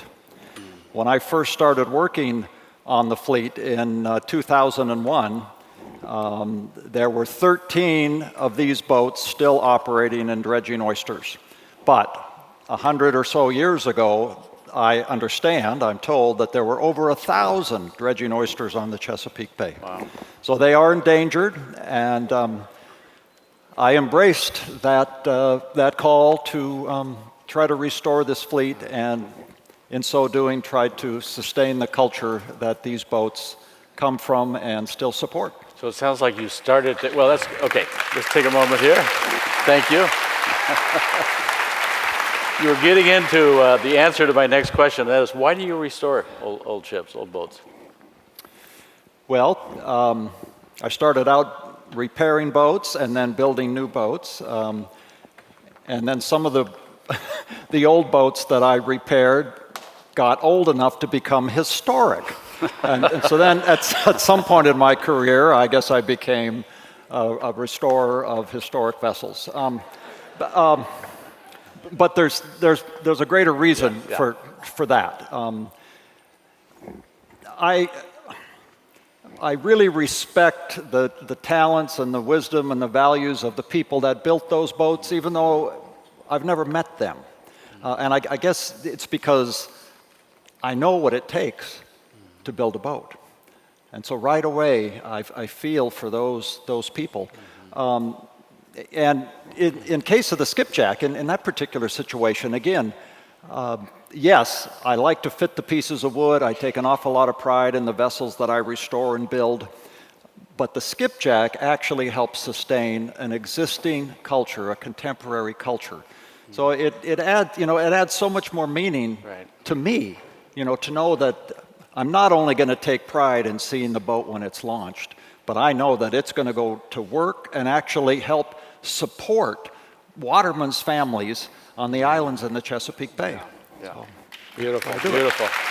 So it's about people as well as about boats, right? I've been quoted as saying, this is not about the boats, this is about the people. Beautiful. We have a video here, a short video that shows you in your element. Excellent, and I believe it is of one of the last skipjacks that I and my apprentices restored.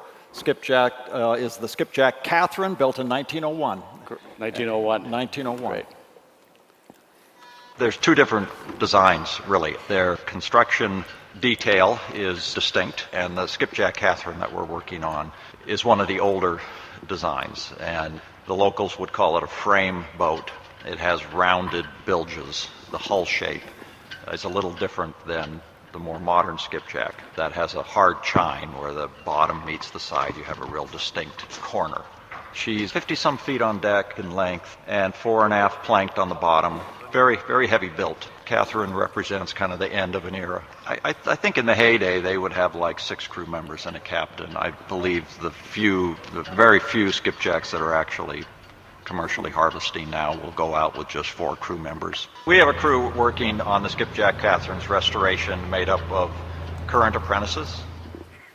When what you know as a master is your greatest treasure, it's kind of a matter of your inheritance. You know, who are you going to leave that with, and how do you leave a skill? Well, I mean, only through education and teaching. Yes, it can be documented.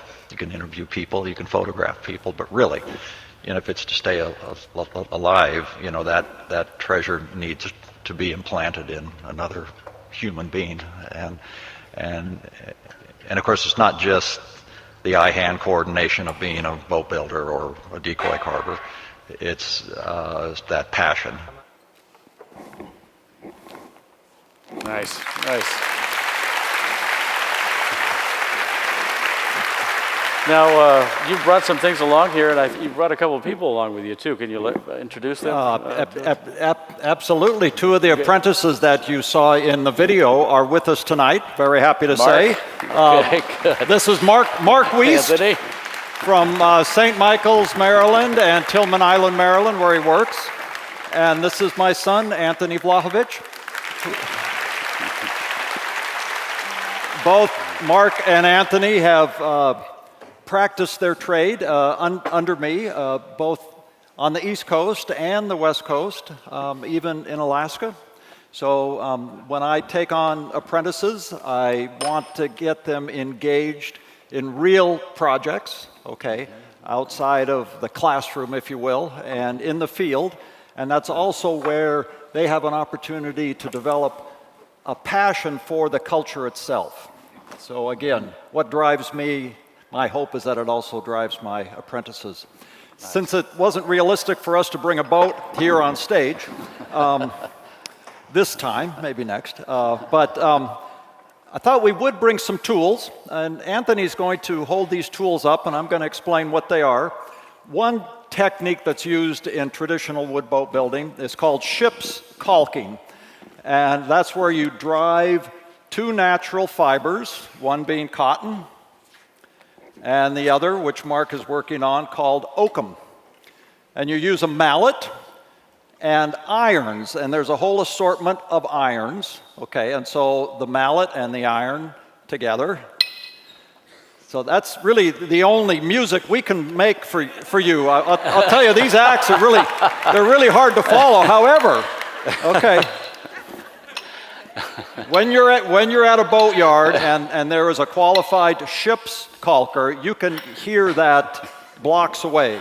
And those of us that know how to do it can tell whether that caulker knows what they're doing or not. And they really do keep up a bit of a rhythm.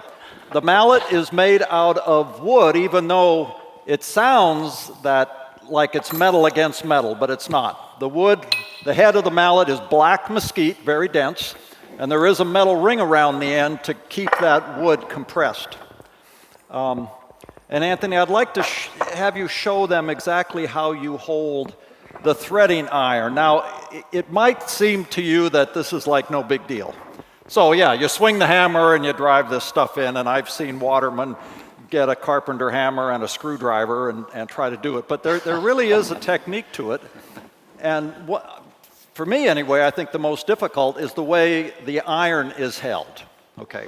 And I used to be pretty good at it, but I had an accident this year and I lost my index finger. Hence, Anthony's here to demonstrate.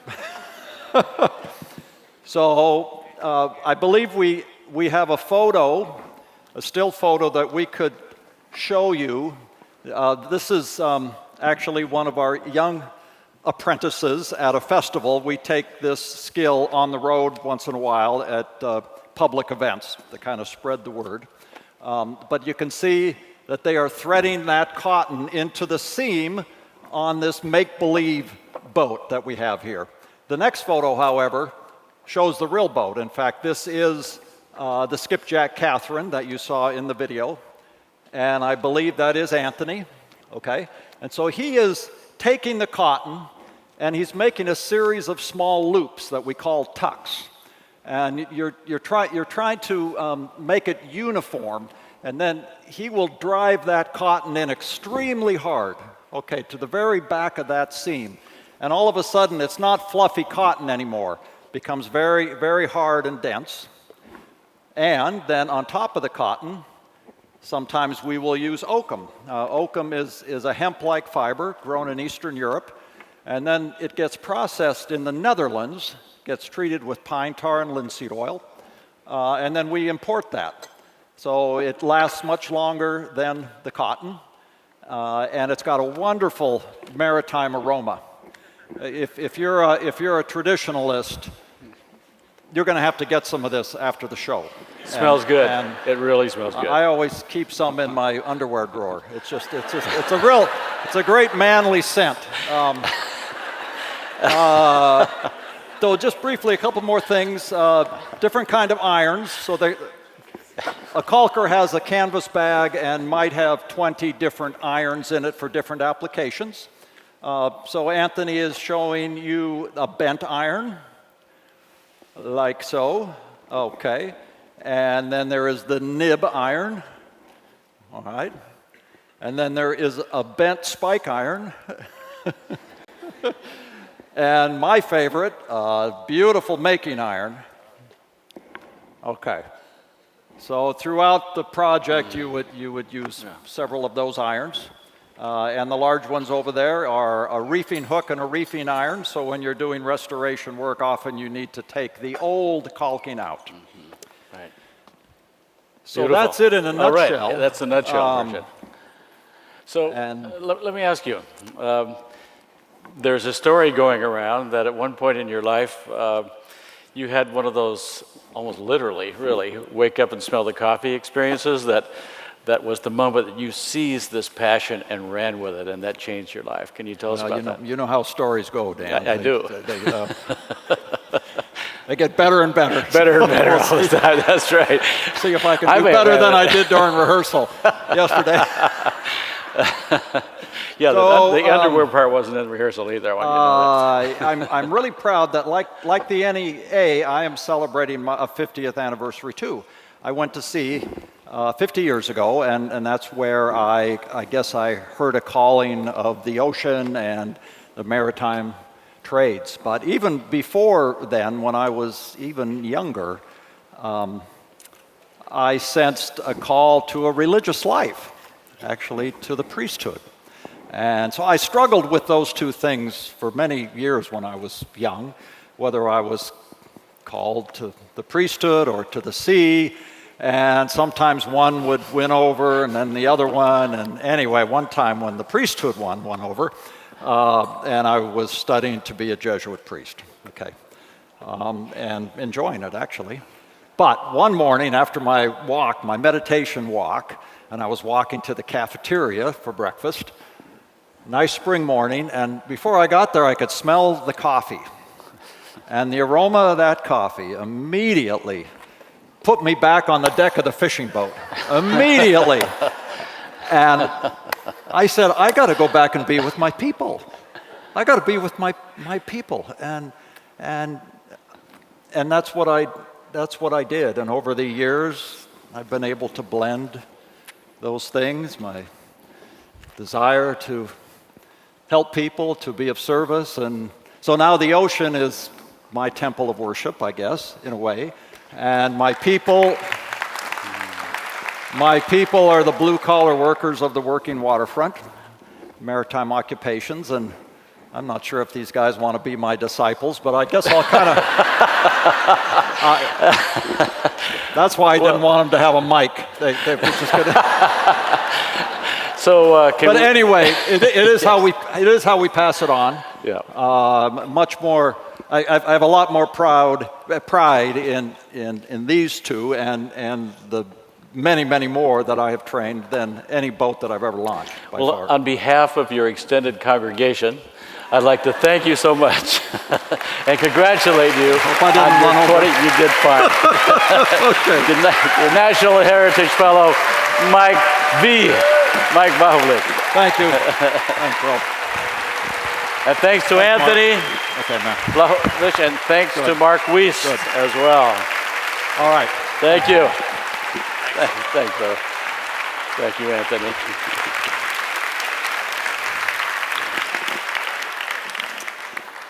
Now, as we come to our final honoree of the evening, I'd like to thank a few folks who have made this National Endowment for the Arts Heritage Fellowship concert, and in some cases, the whole program possible. First of all, where are we? A very big thanks to our host, Lisner Auditorium at George Washington University.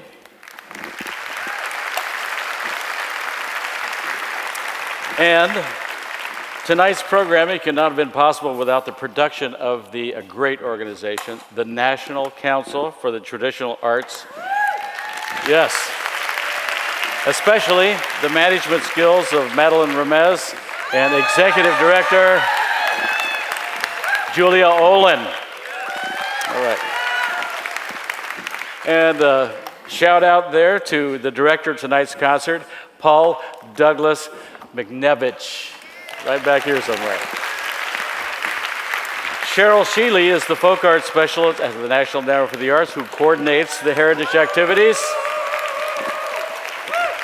And the wonderful Cliff Murphy is the director of the Folk and Traditional Arts program. And everybody brought their fan club tonight. Also, we have a stellar backstage crew here. Thanks to them as well.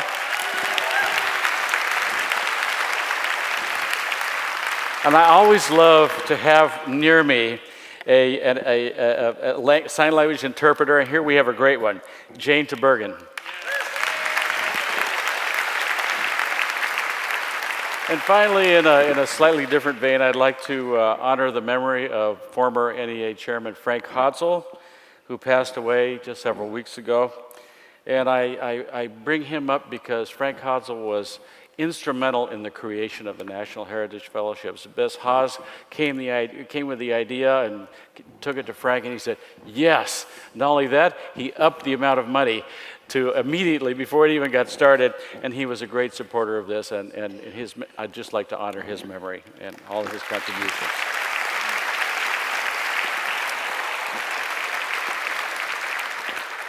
And now, our final performance will be from Joseph Pierre, Big Chief Monk, Boudreaux. All right.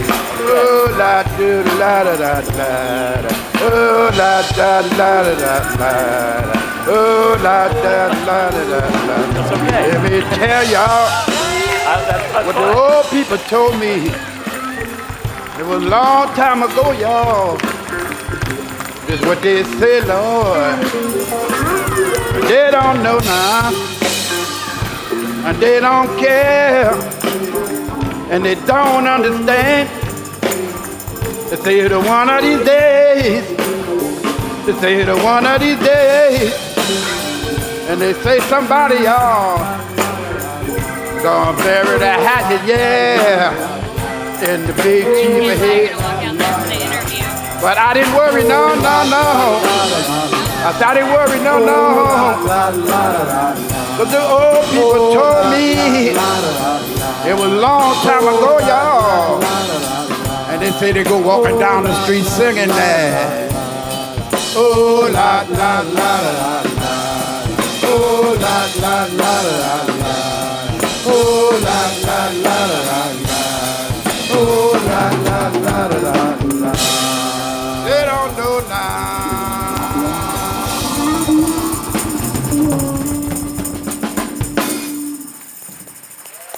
All right.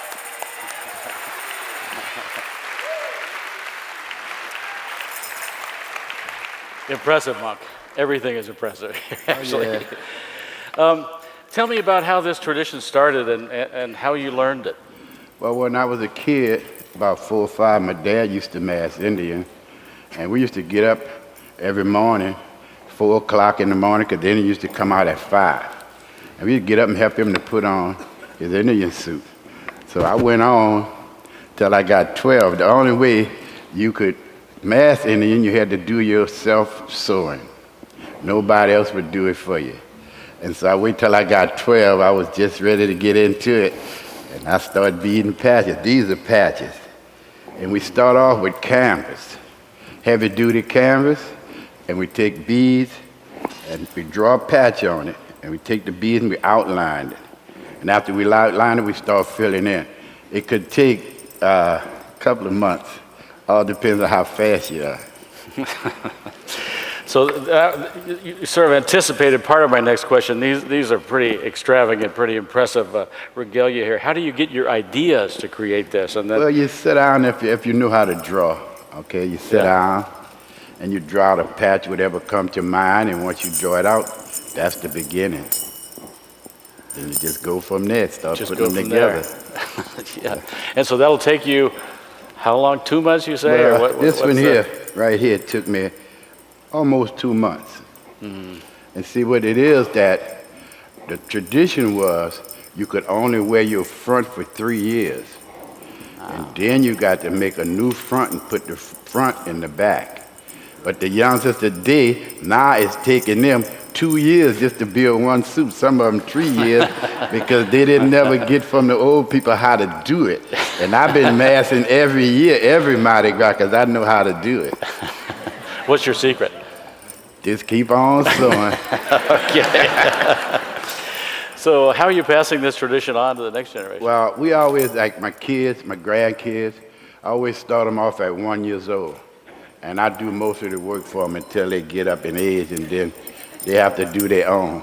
If they don't, they finish. So can we hear, you have another tune here for us? Yeah. Another piece? All right. Joseph Pierre, Big Chief Monk Boudreaux.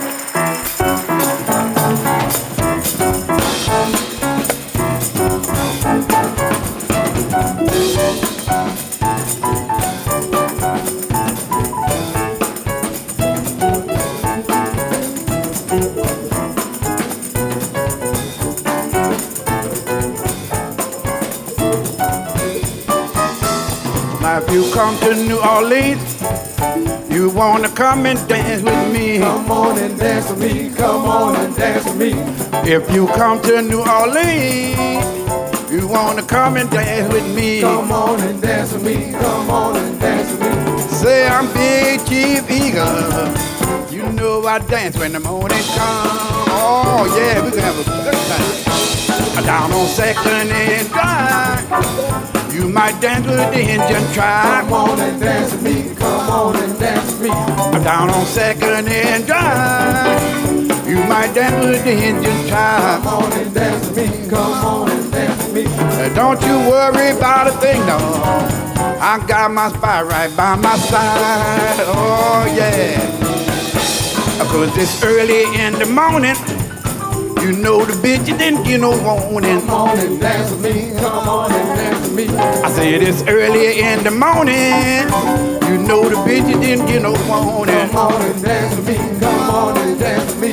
But if you come to New Orleans, you know we gonna make you scream. Oh, we gonna have a real good time now.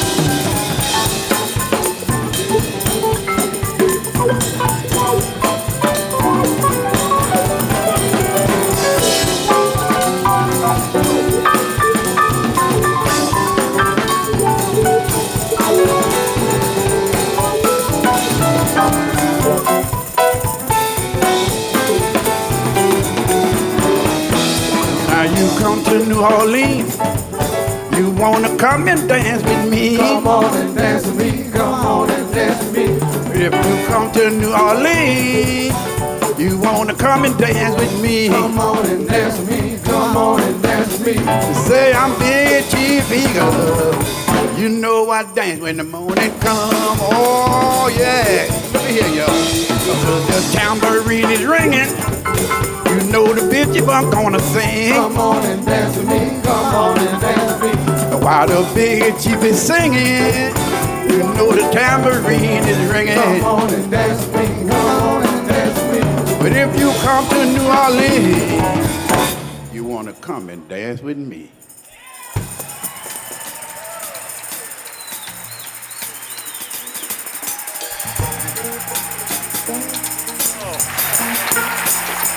Bravo. Thanks to our musicians. Also, thanks to our invisible musician back there, Steve Fisher on sound.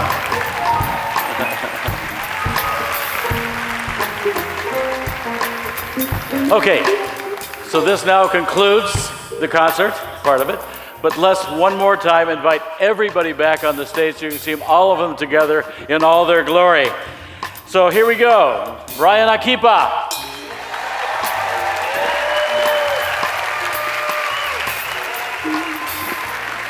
Billy McComiskey.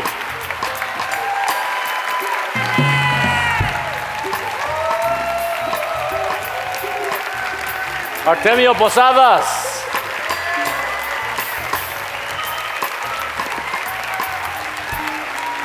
Clarissa Rizal.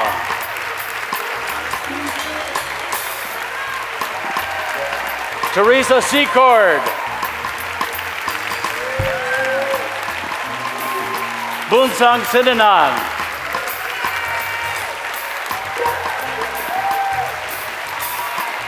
Michael Vlahovich. Leona Waddell. And Big Chief Monk Boudreaux. The 2016 National Heritage Fellows of the National Endowment for the Arts. Let's give it up for them.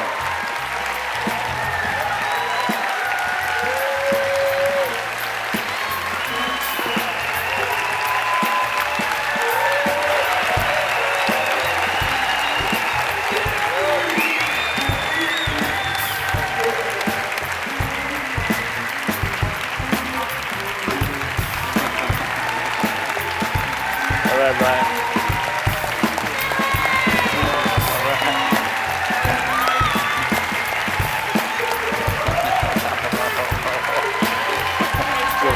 Thank you. All right, brother. All right.